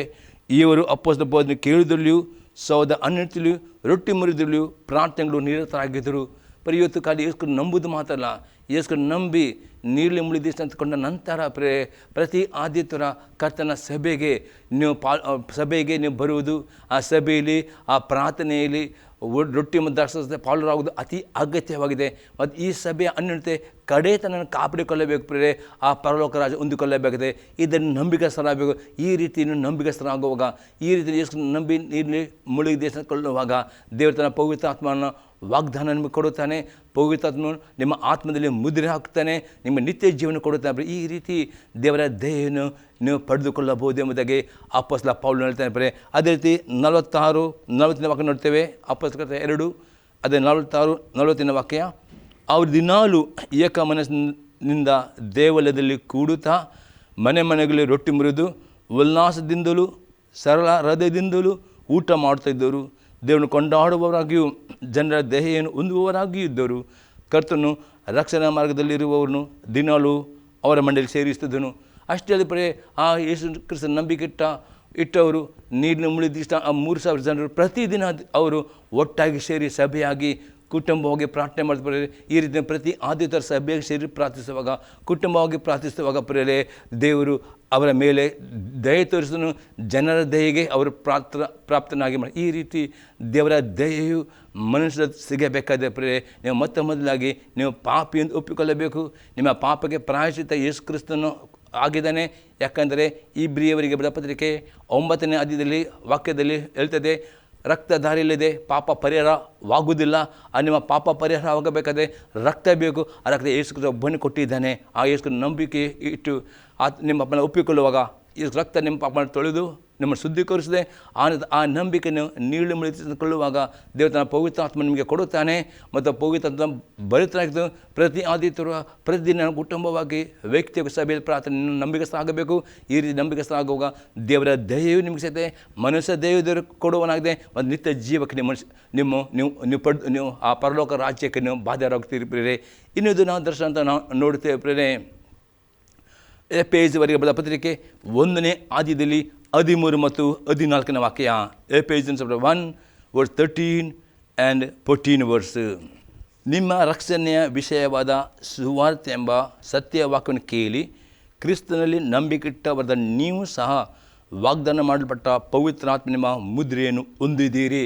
ಅಪೊಸ್ತಲರು ಇನ್ನೂ ಎಫೆಸ ಸಭೆಯಲ್ಲಿ ಹೇಳ್ತಾನೆ, ಯಾರು ನಂಬಿಕೆ ಇಡುತ್ತಾರೆ, ನೀಲಿ ಮುಳಿದಿಷ್ಟು ಅಂತ ತಗೊಳ್ತಾರೆ, ಅವರೆಲ್ಲರಿಗೂ ದೇವರು ತನ್ನ ಪವಿತ್ರ ಆತ್ಮನ ಮುದ್ರೆ, ಅವರ ಆತ್ಮಲ್ಲಿ ದೇವರು ಪವಿತ್ರ ಮುದ್ರೆ ಹಾಕ್ತಾನೆ. ಅವ್ರ ನಿತ್ಯ ಜೀವದ ವಾಗ್ದಾನನು ದೇವರು ಕೊಡುತ್ತಾನೆ ಎಂಬುದಾಗಿ ಅಪೊಸ್ತಲರು ಹೇಳ್ತಾನೆ. ಮತ್ತು 14 ವಾಕ್ಯ ನೋಡ್ತೇವೆ, ದೇವರು ಸಂಪಾದಿಸಿಕೊಂಡ ಜನರಿಗೆ ವಿಮೋಚನೆ ಆಗುವುದೆಂಬುದಕ್ಕೆ ಪವಿತ್ರ ಆತ್ಮನು ನಮ್ಮ ಬಾಧ್ಯತೆಗೆ ಸಂಚಾಕಾರವಾಗಿದ್ದಾನೆ. ಆ ವಿಮೋಚನೆಯು ದೇವರ ಮಹಿಮೆಗೆ ಎಷ್ಟೋ ಪ್ರಖ್ಯಾತಿಯನ್ನು ಉಂಟು ಮಾಡುವುದು. ಈ ರೀತಿ ಯೇಸು ಕ್ರಿಸ್ತನ ದಯೆ ನಿಮಗೆ ಸಿಗಬೇಕಾ? ದೇವರ ಒಂದೇ ಕಂಡೀಷನ್ ಆಗಿದೆ, ನೀವು ಪಾಪಿ ಎಂದು ಒಪ್ಪಿಕೊಳ್ಳಬೇಕು, ಪಾಪಕ್ಕೆ ಪಶ್ಚಾತ್ತಾಪ ಪಡಬೇಕು, ಯೇಸು ಕ್ರಿಸ್ತ ನಂಬಿ ನೀರಿನ ಮುಳಿದಿಷ್ಟನ್ನು ತೆಗೆದುಕೊಳ್ಳಬೇಕು. ಆಗ ದೇವರ ಆತ್ಮನಿಗೆ ಪವಿತ್ರಾತ್ಮ ಮುದ್ರೆ ಆಗ್ತಾನೆ, ಪವಿತ್ರಾತ್ಮನ ಕೊಡುತ್ತಾನೆ. ಮತ್ತು ನೀವು ಕರ್ತನ ಸಭೆಗೆ ನಂಬಿಕೆ ಸಾಗಬೇಕು. ಮತ್ತು ಆ ಪವಿತ್ರಾತ್ಮನನ್ನು ಕಡೆ ತನಕ ನೀವು ದುಃಖಪಡಿಸಲಾಗ್ಬೋದು. ಪವಿತ್ರಾತ್ಮನಿಗೆ ವಿಧೇಯರಾಗಬೇಕು, ನಿಮ್ಮ ರಕ್ಷಣೆಯನ್ನು ಕಾಪಾಡಿಕೊಳ್ಳಬೇಕಾದ. ಅದಕ್ಕೆ ಅಪೊಸ್ತಲ ಪೌಲನು ಎಫೆಸದವರಿಗೆ ಬರೆದ ಪತ್ರಿಕೆ 4ನೇ ಅಧ್ಯಾಯದಲ್ಲಿ 30ನೇ ವಾಕ್ಯದಲ್ಲಿ ಈಗ ಹೇಳ್ತಾನೆ, ಎಫೆಸ 4:30, ದೇವರ ಪವಿತ್ರಾತ್ಮನನ್ನು ದುಃಖಪಡಿಸಬೇಡಿರಿ, ಆತನಲ್ಲಿಯೇ ವಿಮೋಚನೆ ದಿನಕ್ಕಾಗಿ ಮುದ್ರೆ ಹೊಂದಿದ್ದೀರಲ್ಲ. ಅಪೊಸ್ತಲ ಹೇಳ್ತಾನೆ, ಈ ನಿತ್ಯ ಜೀವ ಎಂಬ ವಾಗ್ದಾನ ಪಡೆದುಕೊಂಡವರು, ಪವಿತ್ರಾತ್ಮನನ್ನು ಹೊಂದಿಕೊಂಡವರು, ಪವಿತ್ರಾತ್ಮನ ಅಭಿಷೇಕ ಹೊಂದಿದವರು ಪವಿತ್ರಾತ್ಮನಿಗೆ ದುಃಖ ಪಡುವಂಥ, ಪವಿತ್ರಾತ್ಮ ದುಃಖವಾಗುವಂಥ ಯಾವ ಸಂಗತಿಯನ್ನು ಮಾಡಿದೆ. ಪ್ರತಿ ಸಲ ಪವಿತ್ರಾತ್ಮ ವಿಧೇಯರಾಗಿ ನಡೆಯಬೇಕು. ಯಾಕಂದರೆ ಪವಿತ್ರಾತ್ಮನ ದುಃಖಪಡಿಸಬಾರದು. ಯಾಕಂದರೆ ಆತನು ನಿಮಗೆ ನಿತ್ಯ ಜೀವಕ್ಕೆ ಮುದ್ರೆ ಹಾಕಿದ್ದಾನೆ. ಕಡೆ ತನಕ ನೀವು ಪವಿತ್ರ ವಿಧೇಯರಾಗಿ ನಡೆಯಬೇಕು. ಆಗ ದೇವರು 100% ಆ ನಿತ್ಯ ಜೀವ ನೀವು ಹೊಂದಿಕೊಳ್ಳುತ್ತೀರಿ, ಪರಲೋಕದ ಭಾಗ್ಯ ನಿಮಗೆ ಸಿಗುತ್ತೆ ಎಂಬುದಾಗಿ ಅಪೊಸ್ತಲ ಪೌಲನು ಹೇಳುತ್ತಾನೆ. ಈಗ 2ನೇ ಸಂಘ ನೋಡ್ತೇವೆ, ದೇವರ ದಯೆಯನ್ನು ಹೊಂದಬೇಕಾದರೆ, ದೇವರ ಆಶೀರ್ವಾದ ಹೊಂದಿಕೊಳ್ಳಬೇಕಾದರೆ ದೇವರ ಪ್ರತಿಯೊಂದು ಆಜ್ಞೆಗಳನ್ನು ಕೈಕೊಂಡು ನಡೆಯುವರಾಗಬೇಕು. ನಾನು ನೋಡ್ತೇವೆ ಧರ್ಮೋಪದೇಶಕನ ಪುಸ್ತಕ 28ನೇ ಅಧ್ಯಾಯದಲ್ಲಿ 1 ಮತ್ತು 2ನೇ ವಾಕ್ಯ. ಡಿಟೋನಮಿ ಚಾಪ್ಟರ್ 28 ವರ್ಸ್ 1 and 2 ವರ್ಸ್. ನೀವು ನಿಮ್ಮ ದೇವರಾದ ಯೆಹೋವನ ಮಾತನ್ನು ಶ್ರದ್ಧೆಯಿಂದ ಕೇಳಿ, ನಾನೀಗ ನಿಮಗೆ ಬೋಧಿಸುವ ಪ್ರತಿಯೊಂದು ಆತನ ಆಜ್ಞೆಗಳನ್ನೆಲ್ಲ ಅನುಸರಿಸಿ ನಡೆದರೆ ಆತನ ಭೂಮಿ ಮೇಲಿರುವ ಎಲ್ಲ ಜನಾಂಗಗಳಿಗಿಂತಲೂ ನಿಮ್ಮನ್ನು ಉನ್ನತ ಸ್ಥಿತಿಗೆ ತರುವನು. ನಿಮ್ಮ ದೇವರಾದ ಯೆಹೋವನ ಮಾತಿಗೆ ಕಿವಿಗೊಟ್ಟು ನಡೆದರೆ ಈ ಶುಭಗಳೆಲ್ಲ ನಿಮಗೆ ಪ್ರಾಪ್ತವಾಗುವು. ಪ್ರೇಯಲ್ಲಿ ದೇವರು ಅತಿ ಸ್ಪಷ್ಟವಾಗಿ ಧರ್ಮದ ಗ್ರಂಥದಲ್ಲಿ ದೇವರು ಭೂಮಿ ಆಕಾಶವನ್ನು ಸಾಕ್ಷಿ ಇಟ್ಟುಕೊಂಡು ಈ ಆಶೀರ್ವಾದವನ್ನು ದೇವರು ವಾಗ್ದಾನ ಮಾಡಿದ್ದಾನೆ ಎಂಬುದನ್ನು ಈ ಅಲ್ಲೊಂದು ನೋಡ್ತೇವೆ. ದೇವರು ಹೇಳ್ತಾನೆ, ಯಾರ್ಯಾರು ದೇವರು ಕೊಟ್ಟ 10 ಆಜ್ಞೆಗಳು ಅಲ್ಲಿ 10 ಆಜ್ಞೆಗಳು ಕೊಡಲ್ಪಟ್ಟಿದೆ. ಹೊಸ ಉಂಡೆಗೆ ಆ 10 ಆಜ್ಞೆಗಳು ಇನ್ನೂ ಎಕ್ಸ್ಟ್ರಾ ಆಜ್ಞೆ ಕೊಡಲ್ಪಟ್ಟಿವೆ.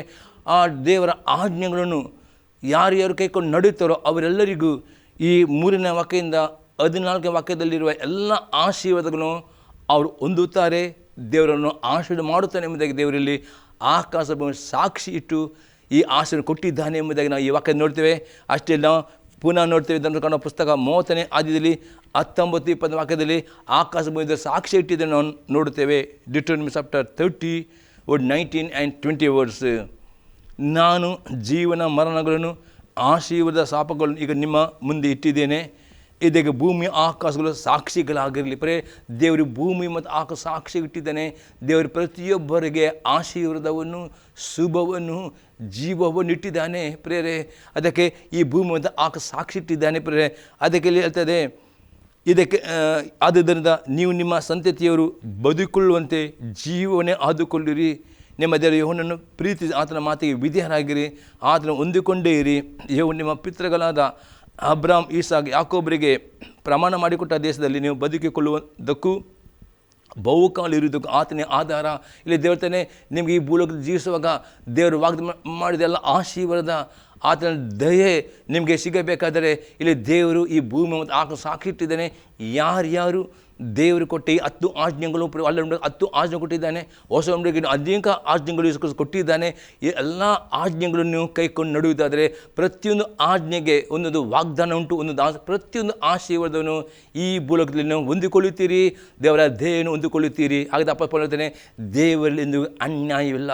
ನೀವು ದೇವರ ವಾಕ್ಯ ಅವಿಧೇಯರಾದರೆ ಮಾತ್ರವೇ ಶಾಪ ಬರುತ್ತದೆ, ಇಲ್ಲದೆ ಎಂದಿಗೂ ದೇವರ ಕೋಪ ನಿಮ್ಮ ಮೇಲೆ ಬರುವುದಿಲ್ಲ. ಹಾಗಾದರೆ ನಿಮ್ಮ ಜೀವಿತ ಯಾವುದೇ ದೇವರ ಕೋಪ ನಿಮ್ಮಲ್ಲಿ ಇರುತ್ತಾರೆ, ಯಾವುದೇ ಕಷ್ಟ ದುಃಖಗಳು ನಿಮ್ಮಲ್ಲಿ ಇರುತ್ತಾರೆ, ಅದಕ್ಕೆ ಗುಣಗುಟ್ಟಬೇಡಿರಿ ಪರೇ. ಅದಕ್ಕೆ ನೀವು ಪಶ್ಚಾತ್ತಾಪಟ್ಟುಕೊಂಡು ದೇವರ ವಾಕ್ಯ ನೀವು ವಿಧೇಯರಾಗುವುದರೆ ದೇವರು ವಿಧೇಯರಾದ ಪ್ರತಿಯೊಬ್ಬರಿಗೆ ಆತನ ದಯೆಯನ್ನು ಕೊಡುತ್ತಾನೆ, ಆಶೀರ್ವಾದ ಮಾಡ್ತಾನೆ. ಅಪೊಸ್ತಲ ಇಲ್ಲಿ ಧರ್ಮಕಾಂಡದಲ್ಲಿ ದೇವರು ಮೋಶೆ ಮುಖಾಂತರ ಆಕಾಶ ಸಾಕ್ಷಿಯಾಗಿಟ್ಟಿದ್ದಾನೆ. ಅದೇ ನಾವು ಹೊಸ ಬಿಡುಗಡೆ ಯೇಸು ಕ್ರಿಸ್ತನು ಪ್ರೇರೆ ತನ್ನ ಶಿಷ್ಯರಿಗೆ 8 ಸಂಗತಿಗಳು ಹೇಳ್ತಾನೆ, ಆಶೀರ್ವಾದ ಹೇಗೆ ಹೊಂದಿಕೊಳ್ಳಬೇಕು ಎಂಬುದಾಗಿ ನಾವು ನೋಡ್ತೇವೆ. ಮತ್ತಾಯನ ಬರೆದ ಸುವಾರ್ತೆ 5ನೇ ಅಧ್ಯಾಯದಲ್ಲಿ 3-12 ವಾಕ್ಯ ತನಕ. Matthew chapter 5 verse 3-12. ಆತ್ಮದಲ್ಲಿ ಬಡವರಾಗಿರು ಧನ್ಯರು, ಪರಲೋಕ ರಾಜ್ಯ ಅವರು. ಯೇಸು ಕ್ರಿಸ್ತನು ತನ್ನ ಶಿಷ್ಯರಿಗೆ ಮತ್ತು ಪ್ರಸಂಗ ಪ್ರತಿಯೊಬ್ಬರಿಗೆ ಹೇಳ್ತಾನೆ, ನೀವು ಆಶೀರ್ವಾದ ಹೊಂದಿಕೊಳ್ಳಬೇಕಾದರೆ ಯೇಸು ಕ್ರಿಸ್ತ ಹೇಳ್ತಾನೆ, ಆತ್ಮದಲ್ಲಿ ಯಾರು ಬಡವರಾಗಿರ್ತಾರೋ ಅವರು ಎಲ್ಲ ರೀತಿ ದೇವರು ಆಶೀರ್ವಾದಿಸ್ತಾನೆ ಮತ್ತು ಪರಲೋಕ ರಾಜ್ಯ ಅವರಿಗೆ ಕೊಡುತ್ತಾನೆ ಎಂದು ಯೇಸು ಕ್ರಿಸ್ತ ಹೇಳ್ತಾನೆ. ಹಾಗೆ 4ನೇ ದುಃಖ ಪಡುವವರು ಧನ್ಯರು, ಅವರು ಸಮಾಧಾನ ಹೊಂದುವವರು. ಯಾರು ತಮ್ಮ ಪಾಪಕ್ಕೆ ಪಶ್ಚಾತ್ತಾಪ ಪಡುತ್ತಾರೋ, ಕಣ್ಣೀರಿನಿಂದ ತಮ್ಮ ಪಾಪವನ್ನು ಒಪ್ಪಿಕೊಳ್ಳುತ್ತಾರೋ ಅವರೆಲ್ಲರಿಗೂ ದೇವರು ಆಶೀರ್ವಾದ ಮಾಡುತ್ತಾನೆ, ಅವರಿಗೆ ಸಮಾಧಾನ ಕೊಡ್ತಾನೆ. ಮತ್ತು ನೀವು ಕಣ್ಣೀರಿಂದ ನಾವು ಕೀರ್ತನೆ 50ನೇ ಕೀರ್ತನೆಯಲ್ಲಿ 15ನೇ ವಾಕ್ಯದಲ್ಲಿ ಹೀಗೆ ಉಂಟು, ಕಷ್ಟ ಕಾಲದಲ್ಲಿ ನನಗೆ ಮೊರೆ ಇಡಿರಿ, ನಾನು ನಿಮ್ಮನ್ನು ಬಿಡಿಸುವಾಗ ನೀವು ಕೊಂಡಾಡುವಿರಿ.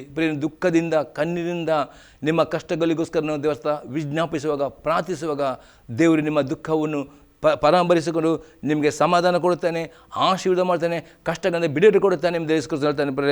5ನೇ ವಾಕ್ಯದಲ್ಲಿ ಶಾಂತರು ಧನ್ಯರು, ಅವರಿಗೆ ಭೂಮಿಗೆ ಬಾಧೆ ಅಂದರೆ ದೀರ್ಘ ತಾಳ್ಮೆಯಿಂದ ದೇವರ ವಾಕ್ಯಕ್ಕೆ ವಿಧೇಯರಾಗಿ ನಡೆಯುವಾಗ ದೇವರು ಈ ಭೂಮಿಯ ಎಲ್ಲ ಆಶೀರ್ವಾದವನ್ನು ಹೊಂದಿಕೊಳ್ಳುವಂತೆ ನಿಮಗೆ ಆಶೀರ್ವಾದ ಮಾಡ್ತಾನೆ ಎಂದು ಯೇಸು ಕ್ರಿಸ್ತನಲ್ಲಿ ಹೇಳುತ್ತಾನೆ. ತನ್ನ ಶಿಷ್ಯರಿಗೂ ಎಲ್ಲ ಜನರಿಗೂ ಈ ಪ್ರಸಂಗ ಪರ್ವತದಲ್ಲಿ ಮಾಡಿದ ಪ್ರಸಂಗ ಅತಿ ಶ್ರೇಷ್ಠ ಪ್ರಸಂಗವಾಗಿದೆ. 6ನೇ ವಾಕ್ಯದಲ್ಲಿ ಯೇಸು ಕ್ರಿಸ್ತ ಹೇಳ್ತಾನೆ, ನೀತಿಗೆ ಹಸಿದು ಬಾರಿದರು ಧನ್ಯರು, ಅವರಿಗೆ ತೃಪ್ತಿಯಾಗುವುದು. ಇನ್ನೂ ಯೇಸು ಕ್ರಿಸ್ತನ ನಂಬಿಕೆ ಮುಖಾಂತರ ಪ್ರತಿಯೊಬ್ಬರು ನಾವು ನೀತಿವಂತರಾಗಿದ್ದೇವೆ. ಅದು ಆ ನೀತಿವಂತಿಕೆ ಇನ್ನೂ ಜಾಸ್ತಿ ಆಗಬೇಕು, ಇನ್ನೂ ನೀತಿವಂತರಾಗಲಿಕ್ಕೆ ಆಸಕ್ತಿ ಇರಬೇಕು, ಇನ್ನೂ ನೀತಿವಂತರಾಗಿ ಜೀವನದಲ್ಲಿ ಪ್ರಯತ್ನ ಮಾಡಬೇಕು. ಹಾಗೆ ಯಾರು ಇನ್ನೂ ನೀತಿವಂತರ ಆಗುವುದಕ್ಕೆ ಅವರು ಹಸಿವೆ ಬಾಯಿರಿದ್ರು ಅವರ ದೇವರು ಈ ಲೋಕದಲ್ಲಿ ಧನ್ಯರನ್ನಾಗಿ ಮಾಡ್ತಾನೆ, ಎಲ್ಲ ಆಶೀರ್ವಾದವರು ತೃಪ್ತಿಕರವಾಗಿ ಮಾಡ್ತಾನೆ ಎಂಬುದು ಯೇಸು ಕ್ರಿಸ್ತನು ಹೇಳುತ್ತಾನೆ ಪ್ರಿಯರೇ. ಹಾಗೆ ಎಲ್ಲ ಪಕ್ಕದಲ್ಲಿ ಕರುಣೆ ಉಳ್ಳವರು ಧನ್ಯರು, ಅವರು ಕರುಣೆ ಹೊಂದವರು. ಪ್ರಿಯರೇ, ನಿಮಗೆ ಇನ್ನೊಬ್ಬರು ಕರುಣೆ ತೋರಿಸಬೇಕಾ? ಮನುಷ್ಯರ ದಯೆ ನಿಮಗೆ ಬೇಕಾ?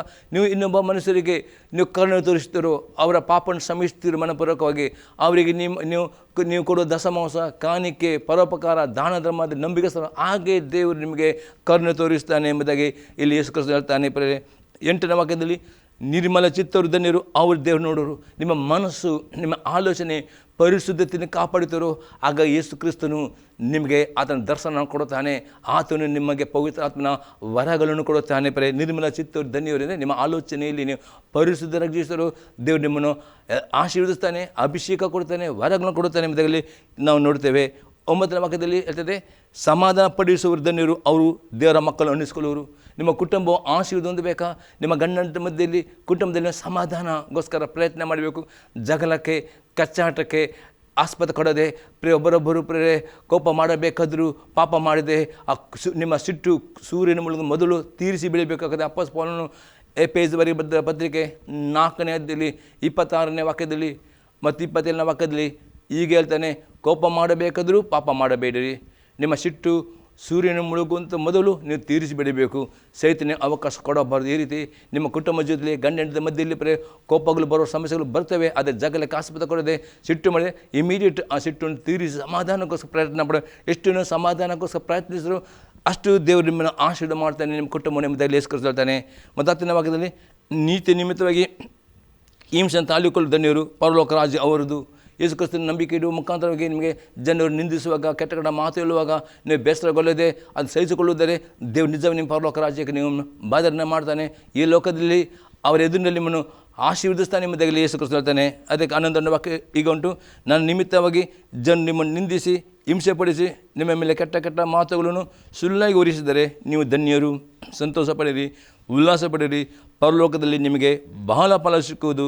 ನಿಮಗದು ಮುಂಚೆ ಇದ್ದ ಪ್ರವಾದಿಗಳನ್ನು ಈಗ ಹಿಂಸೆ ಪಡಿಸ್ತಿರಲ್ಲ. ಹಾಗಾದರೆ ಯೇಸು ಕ್ರಿಸ್ತನು ಅತಿ ಸ್ಪಷ್ಟವಾಗಿ ತನ್ನ ಶಿಷ್ಯರಿಗೆ ಮತ್ತು ಪರ್ವತದಲ್ಲಿ ಎಲ್ಲ ಜನರಿಗೆ ಈ ಪ್ರಸಂಗ ಮಾಡ್ತಾನೆ, ದೇವರ ದಯೆಯನ್ನು ಹೊಂದಿಕೊಳ್ಳಬೇಕಾ? ಇಲ್ಲಿ ಯೇಸು 8 ಗುಣಗಳನ್ನು ಹೇಳ್ತಾರೆ, 8 ಸಂಗತಿಗಳನ್ನು ಮಾಡಿದರೆ 8 ಸ್ವಭಾವಗಳು ಅಥವಾ 8 ಗುಣಗಳು. ಈ 8 ಗುಣಗಳು ನೀವು ಪ್ರಾಕ್ಟೀಸ್ ಮಾಡುವುದಾದರೆ, 8 ಸಂಗತಿಗಳನ್ನು ಮಾಡುವುದಾದರೆ 100% ದೇವರ ದಯೆ ನೀವು ಹೊಂದಿಕೊಳ್ಳುತ್ತೀರಿ, ಯೇಸು ಕ್ರಿಸ್ತನ ದಯೆ ಹೊಂದಿಕೊಳ್ಳುತ್ತೀರಿ ಎಂಬುದಾಗಿ ನಾವು ನೋಡುತ್ತೇವೆ. ಅದಕ್ಕೆ ಅಪೊಸ್ತಲ ಪೌಲನು ಹೇಳ್ತಾನೆ ರೋಮಾಪುರದ ಪತ್ರಿಕೆಯಲ್ಲಿ, ದೇವರಲ್ಲಿ ಎಂದಿಗೂ ಅನ್ಯಾಯವಿಲ್ಲ. ಎಂದಿಗೂ ನಿಮ್ಮ ಜೀವಿತ ಕಷ್ಟಗಳು ಬರುವಾಗ, ರೋಗಗಳು ಬರುವಾಗ, ಸಮಸ್ಯೆಗಳು ಬರುವಾಗ, ಆಪತ್ತುಗಳು ಬರುವಾಗ ಎಂದಿಗೂ ದೇವರ ಮೇಲೆ ಗುಣಗುಟ್ಟಬಾರದು. ಪ್ರೇರಿತ ಅನೇಕರು ಏನು ಸಣ್ಣ ಕಷ್ಟ ಬಂದ ಕೂಡಲೇ ದೇವರಿಗೆ ಗುಣಗುಟ್ಟುತ್ತಾರೆ, ದೇವರನ್ನು ದೂಷಿಸುತ್ತಾರೆ, ದೇವರ ಸಭೆಯನ್ನು ದೂಷಿಸ್ತಾರೆ, ಸಭಾ ಪಾಲಕರು. ಹಾಗೆ ಎಂದಿಗೂ ನೀವು ಮಾಡುವವರಾಗಬಾರ್ದು. ಏನು ನಿಮ್ಮ ಅನ್ಯಾಯಗಳು, ಕಷ್ಟಗಳು, ಸಂಕಟಗಳು, ಶೋಧನೆಗಳು ಬರ್ತವೋ, ರೋಗಗಳು ಬರ್ತವೋ, ನೀವು ಅದನ್ನು ಸಹಿಸಿಕೊಳ್ಳಬೇಕು. ಅದು ಯಾಕೆ ಬಂದು ಎಂಬುದಾಗಿ ಇದರ ವಾಕ್ಯದಲ್ಲಿ ನಿಮ್ಮನ್ನು ಪರೀಕ್ಷಿಸಿಕೊಳ್ಳಬೇಕು. ನಿಮ್ಮ ಪಾಪಕ್ಕೋಸ್ಕರ ಬಂದಿರುತ್ತದೆ, ಪಾಪಕ್ಕೆ ಪಶ್ಚಾತ್ತಾಪಡುವುದರೆ ದೇವರು ಬಿಡುಗಡೆ ಕೊಡುವವನಾಗಿದ್ದಾನೆ. ನೀತಿಗೋಸ್ಕರ ಬಂದರೆ ಅದು ಸಹಿಸಿಕೊಳ್ಳಬೇಕು. ಈ ರೀತಿ 8 ಸಂಗತಿಗಳು ನಿಮ್ಮಲ್ಲಿ ಇರುವುದಾದರೆ 100% ದೇವರ ದಯೆಯನ್ನು ಹೊಂದಿಕೊಳ್ಳುತ್ತೀರಿ ಎಂಬುದಾಗಿ ಅಪೊಸ್ತಲ ಪೌಲನು ಹೇಳ್ತಾನೆ, ಯೇಸು ಕ್ರಿಸ್ತ ಹೇಳ್ತಾನೆ. ಅಲ್ಲಿ ಮೋಶೆಯು ಅಲ್ಲಿ ದೇವರ ಆತ್ಮ ನಮ್ಮ ಅಲ್ಲಿ ಸಹ ಭೂಮಿಯ ಸಾಕ್ಷಿಯಾಗಿ ಇಟ್ಟಿರ್ತಾನೆ. ಪ್ರೇರೆ ಇನ್ನೊಂದು ಎಕ್ಸಾಂಪಲ್ ನಾವು ನೋಡ್ತೇವೆ ಪ್ರೇರೆ, ಯಾಕೋಬನ ಬರೆದ ಪತ್ರಿಕೆ 1ನೇ ಅಧ್ಯಾಯದಲ್ಲಿ 25ನೇ ವಾಕ್ಯ, ಜೇಮ್ಸ್ ಚಾಪ್ಟರ್ 1:25. ಆದರೆ ಬಿಡುಗಡೆಯುಂಟು ಮಾಡುವ ಸರ್ವೋತ್ತಮ ಧರ್ಮ ಪ್ರಮಾಣವನ್ನು ಲಕ್ಷ್ಯ ಕೊಟ್ಟು ನೋಡಿ, ಇನ್ನೂ ನೋಡುತ್ತಲೇ ಇರುವವನು ವಾಕಣಿಕೆಯಲ್ಲಿ ಮರೆತು ಹೋಗುವನಾಗಲಿದೆ, ಅದರ ಪ್ರಕಾರ ನಡೆಯುವನಾಗಿದ್ದು ತನ್ನ ನಡತೆಯಿಂದ ಧನ್ಯನಾಗುವನು.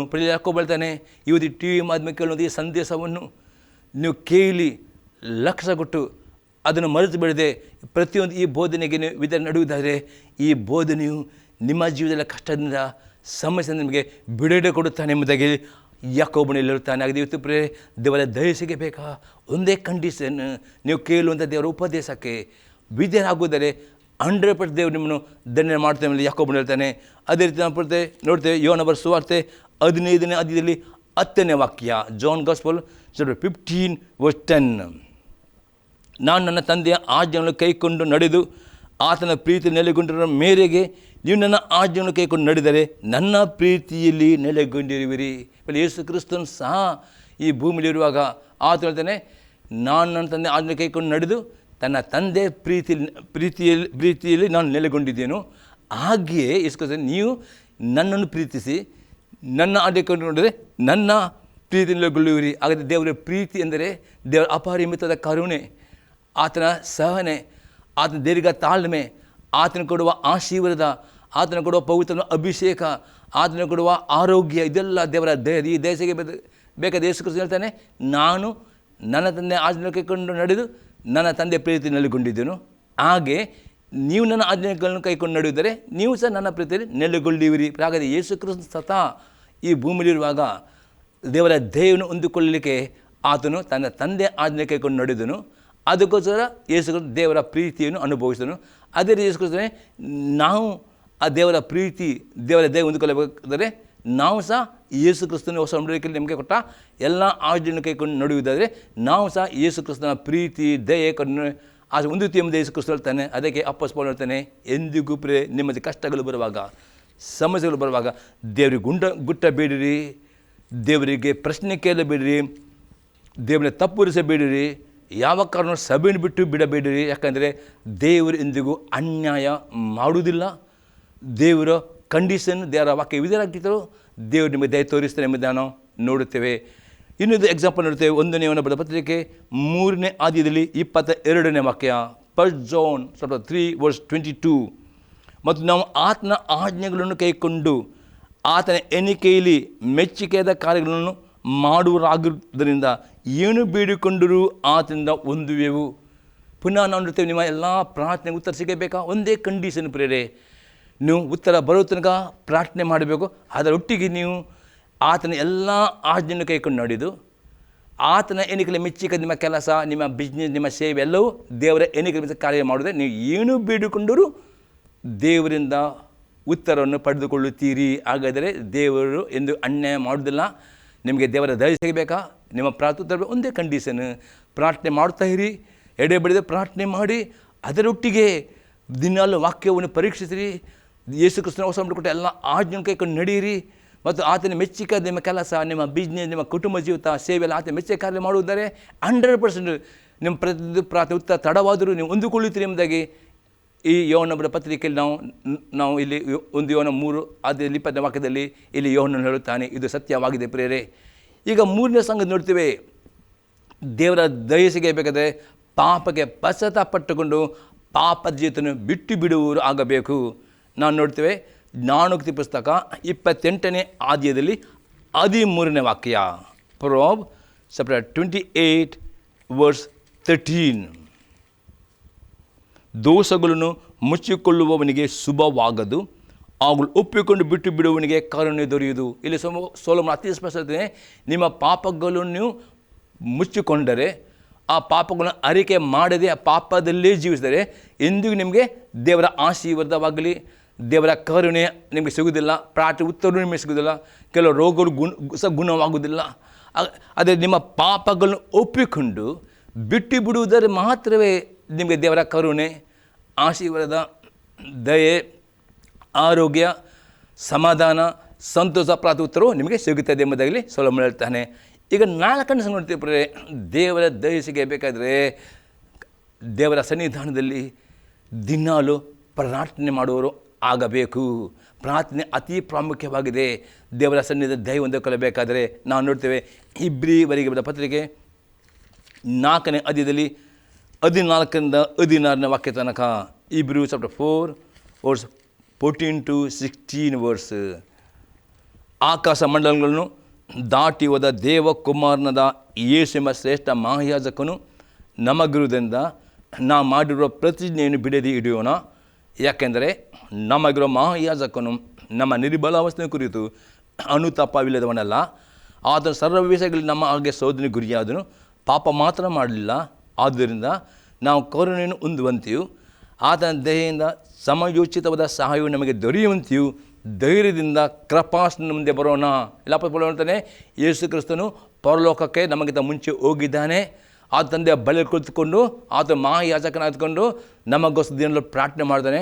ಹಾಗಾದ್ರೆ ಈ ಯೇಸು ಕ್ರಿಸ್ತನು ನಿಮಗೆ ತಂದೆ ದೇವರ ದಯೆ ನಿಮ್ಮ ಹೊಂದಿಕೊಳ್ಳಬೇಕಾ, ಯೇಸು ಕ್ರಿಸ್ತನ ಆಶೆ ಹೊಂದಿಕೊಳ್ಳಬೇಕಾದ ಅಪೋಸ್ತಲರು ನಾವು ಧೈರ್ಯವಾಗಿ ಪ್ರತಿದಿನವೂ ನಂಬಿಕೆಯಿಂದ ಪ್ರಾರ್ಥನೆ ಮಾಡಬೇಕು. ತಂದೆ ದೇವರೇ ಯೇಸು ಕ್ರಿಸ್ತನ ಹೆಸರಿನಲ್ಲಿ ನಾವು ಪ್ರಾರ್ಥನೆ ಮಾಡಬೇಕು. ತಂದೆ ದೇವರನ್ನು ಸ್ತುತಿಪದ ಆರಾಧಿಸಬೇಕು. ಅನ್ಯ ಭಾಷೆ ಇದೆ, ಅನ್ಯ ಭಾಷೆಯಲ್ಲಿ ಪ್ರಾರ್ಥನೆ ಎಷ್ಟು ನೀವು ಪ್ರಾರ್ಥನೆ ಮಾಡಿದರೋ ಅಷ್ಟು ದೇವರು ಯೇಸು ಕ್ರಿಸ್ತ ನಿಮಗೆ ಪಾಪವನ್ನು ಮಾಡಿದಂತೆ ಜಯ ಹೊಂದಕ್ಕೆ ದೇವರ ಆತ್ಮನ ಶಕ್ತಿ ಕೊಡುತ್ತಾನೆ, ನಿಮಗೆ ದಯೆ ಕೊಡುತ್ತಾನೆ, ನಿಮಗೆ ಸಹಾಯ ಮಾಡ್ತಾನೆ. ಎಲ್ಲ ರೀತಿಯಲ್ಲಿ ದೇವರ ದಯೆ ಅಂದರೆ ದೇವರ ಅಪರಿಮಿತವಾದ ಕರುಣೆ, ಆತನ ಆಶೀರ್ವಾದ, ಆರೋಗ್ಯ, ಸಮಾಧಾನ ಇದೆಲ್ಲ ದೇವರ ದಯೆಯಾಗಿದೆ. ಇದೆಲ್ಲ ಆಶೀರ್ವಾದವನ್ನು ಹೊಂದಿಕೊಳ್ಳಬೇಕಾ? ಒಂದೇ ಕಂಡೀಷನ್ ಪ್ರೇರೆ ಅಪೊಸ್ತಲ ಪೌಲನು ಹೇಳ್ತಾನೆ, ಒಂದು ನೀವು ದಿನಲ್ಲೂ ಪ್ರಾರ್ಥನೆ ಮಾಡಬೇಕು. ಎರಡನೇದಾಗಿ ನೀವು ಪಶ್ಚಾತ್ತಾಪಪಟ್ಟು ಪಾಪ ಬಿಟ್ಟು ಬಿಡಬೇಕು. ಮೂರನೇ ಅದನ್ನ ಕೈಕೊಂಡು ನಡೆಯಬೇಕು ಮತ್ತು ಪರಲೋಕ ಹೊಂದಿಕೊಳ್ಳಬೇಕಾದ್ರೆ ಯೇಸು ಕ್ರಿಸ್ತನನ್ನು ನಂಬಿ ನೀಡಲು ಮುಡಿದಿಷ್ಟು ತಿಳಿದುಕೊಂಡು ಆ ಕರ್ತನ ಸಭೆಯಲ್ಲಿ ನಂಬಿಕೆ ಸಾಯ್ಕೊಂಡು ಕಡೆ ತನಕ ಆ ಸಭೆ ಅನ್ಯೋನ್ಯತೆಯಲ್ಲಿ ಇದ್ದುಕೊಂಡು ಯೇಸು ಕ್ರಿಸ್ತನ ನಂಬಿಕೆಯಲ್ಲಿ ದೃಢವಾಗಿದ್ದುಕೊಂಡು ಪವಿತ್ರ ದುಃಖಪಡಿಸದೆ ಪವಿತ್ರನಿಗೆ ವಿಧ ನೀಡಿದರೆ 100% ಪರಲೋಕದ ವಿಶ್ರಾಂತಿಯನ್ನು, ಪರಲೋಕ ಎಂಬ ಭಾಗ್ಯವನ್ನು ಪಡೆದುಕೊಳ್ಳುತ್ತೀನಿ ಅಂತ ಅಪೊಸ್ತಲನು ಹೇಳ್ತಾನೆ. ಈ ರೀತಿ ದೇವರ ದಯೆಯನ್ನು ಪಡೆದುಕೊಳ್ಳಬಹುದು. ಅದೇ ಅಪೊಸ್ತಲನು ಹೇಳ್ತಾನೆ, ದೇವರಿಂದಿಗೂ ಅನ್ಯಾಯ ಮಾಡುವುದಿಲ್ಲ. ನಿಮ್ಮ ಜೀವಿತದಲ್ಲಿ ಯಾವುದೇ ಕಷ್ಟ, ಸಂಕಟ, ದುಃಖ ಆಗಲು ಬರುವುದರೆ ಎಂದಿಗೂ ಅದಕ್ಕೆ ದೇವರ ಮೇಲೆ ತಪ್ಪು ಇರಿಸಬೇಡಿರಿ. ನೀವು ಪಶ್ಚಾತ್ತಾಪ ಪಡಿರಿ. ಈ 4 ಸಂಗತಿಗಳನ್ನು ಮಾಡಿರಿ, ದೇವರಿಂದ ದಯೆಯನ್ನು ಹೊಂದಿಕೊಳ್ಳುತ್ತೀರಿ. ದೇವರು ನಿಮ್ಮನ್ನು ಆಶೀರ್ವಾದ ಮಾಡಿ ಈ ಸಂದೇಶ ನಿಮ್ಮ ಜೀವನದ ಉತ್ತೇಜನ ಆಗುವುದರೆ ನಿಮ್ಮ ಅಭಿಪ್ರಾಯ ತಿಳಿಸಿರಿ. ಪ್ರಾರ್ಥನೆ ಮಾಡೋಣ. ತಂದೆ ದೇವರೇ, ಯೇಸು ಕ್ರಿಸ್ತನ ನಾಮದಲ್ಲಿ ನಾವು ನಿನ್ನ ಸನ್ನಿಧಾನಕ್ಕೆ ನಾವು ಬಂದಿದ್ದೇವೆ. ಈ ಸಂದೇಹಗಳ ಪ್ರತಿಯೊಬ್ಬರಿನ ವೀಕ್ಷಕರನ್ನು ತಂದೆ, ಮಗ ಮತ್ತು ಪವಿತ್ರ ಸಲ್ಲಿಸಿಕೊಂಡು ನಾವು ಒಡೆತನೆ ಒಪ್ಪಿಸ್ಕೊಳ್ತೇನೆ. ಪ್ರತಿಯೊಬ್ಬರ ತಂದೆ ನೀವು ವಾಕ್ಯದ ಮಾತಾಡಿದ ಪ್ರಕಾರ ಈ ನಿನ್ನ ಸಂದೇಹಗಳ ಪ್ರತಿಯೊಬ್ಬರು ಈ 4 ಸಂಗತಿಗಳನ್ನು ತಮ್ಮ ಜೀವಿತದ ದಿನಗಳು ಮಾಡಿಕೊಂಡು ನಿನ್ನ ದಯೆ, ನಿನ್ನ ಆಶೀರ್ವಾದ, ಆರೋಗ್ಯ, ಸಮಾಧಾನ, ಸಂತ ಹೊಂದಿಕೊಳ್ಳುವಂಥ ನಿನ್ನ ಈ ವೀಕ್ಷಕರಿಗೆ, ಈ ಜನರಿಗೆ ನಿನ್ನ ಕೃಪೆಯನ್ನು ಕೊಡಬೇಕು ನಾನು ಬೇಡಿಕೊಳ್ತೇನೆ. ಅದೇ ರೀತಿ ಈ ಸಂದೆ ನೋಡಿ ಯಾರಾದರೂ ನಿಮ್ಮ ರೋಗಗಳು ಇರುವುದೇ ನಿಮ್ಮ ಕೈಗಳ ಮೇಲೆ ಕೈತಿ ನಾನು ನಿಮಗೆ ಪ್ರಾರ್ಥನೆ ಮಾಡ್ತೇನೆ. ಯೇಸು ನಾಮದಲ್ಲಿ ಕೈಗಳ ಮೇಲೆ ಕೆತ್ತ ಪ್ರತಿಯೊಂದು ರೋಗಿಗಳ ವಿರುದ್ಧ ಕಾರ್ಯ ಮಾಡಿದ ಎಲ್ಲ ರೋಗದ ದುಷ್ಟ ಶಕ್ತಿಗಳನ್ನು, ಎಲ್ಲ ರೋಗದ ದುರಾತ್ಮಗಳನ್ನು, ಎಲ್ಲ ಸಾಲದ ದುಷ್ಟ ಆತ್ಮಗಳನ್ನು, ಚಿಂತೆ, ಬೇಸರ, ನೀರಸ ದುರಾತ್ಮಗಳನ್ನು ಈ ಸಂದರ್ಭಗಳ ಪ್ರತಿಯೊಬ್ಬರ ವಿರುದ್ಧ ಬಂಧಿಸ್ತೇನೆ. ಮತ್ತು ಪ್ರತಿಯೊಬ್ಬ ರೋಗಿಗಳನ್ನು ಎಲ್ಲ ಥರದ ರೋಗಗಳಿಂದ, ರೋಗದ ಬಂಧನದಿಂದ, ರೋಗದ ಶಾಪದಿಂದ, ಸಾಲದ ಬಂಧನದಿಂದ, ಎಲ್ಲ ಚಿಂತೆಯಿಂದ ಬಿಡುಗಡೆಗೊಳಿಸ್ತೇನೆ. ಮತ್ತು ಪ್ರತಿಯೊಬ್ಬರನ್ನು ನನ್ನ ತಂದೆ ಪವಿತ್ರಾತ್ಮದಿಂದ ಆಶೀರ್ವಿಸ್ತೇನೆ. ಪ್ರತಿಯೊಬ್ಬರ ತಂದೆಯ ಆಶೀರ್ವಾದ ಅನುಗ್ರಹವನ್ನು ಹೊಂದಿಕೊಳ್ಳಲಿ ಯೇಸು ಕ್ರಿಸ್ತನ ನಾಮದಲ್ಲಿ, ಆಮೇನ್. ನಾನು ಅಂತ್ಯಾಸ ಬೇಡಿಕೊಳ್ಳುವ ತಂದೆಯವರ ಪ್ರೀತಿಯು, ಯೇಸು ಕ್ರಿಸ್ತನ ಕೃಪೆಯು, ಪವಿತ್ರಾತ್ಮನ ಅನ್ಯೋನ್ಯತೆಯು ಸದಾ ಕಾಲವು ಈ ಸಂದರ್ಭ ಕೆಲವರ ಪ್ರತಿಯೊಬ್ಬರ ಸಂಗಡ ಇರಲಿ. ಆಮೇನ್. Praise the lord.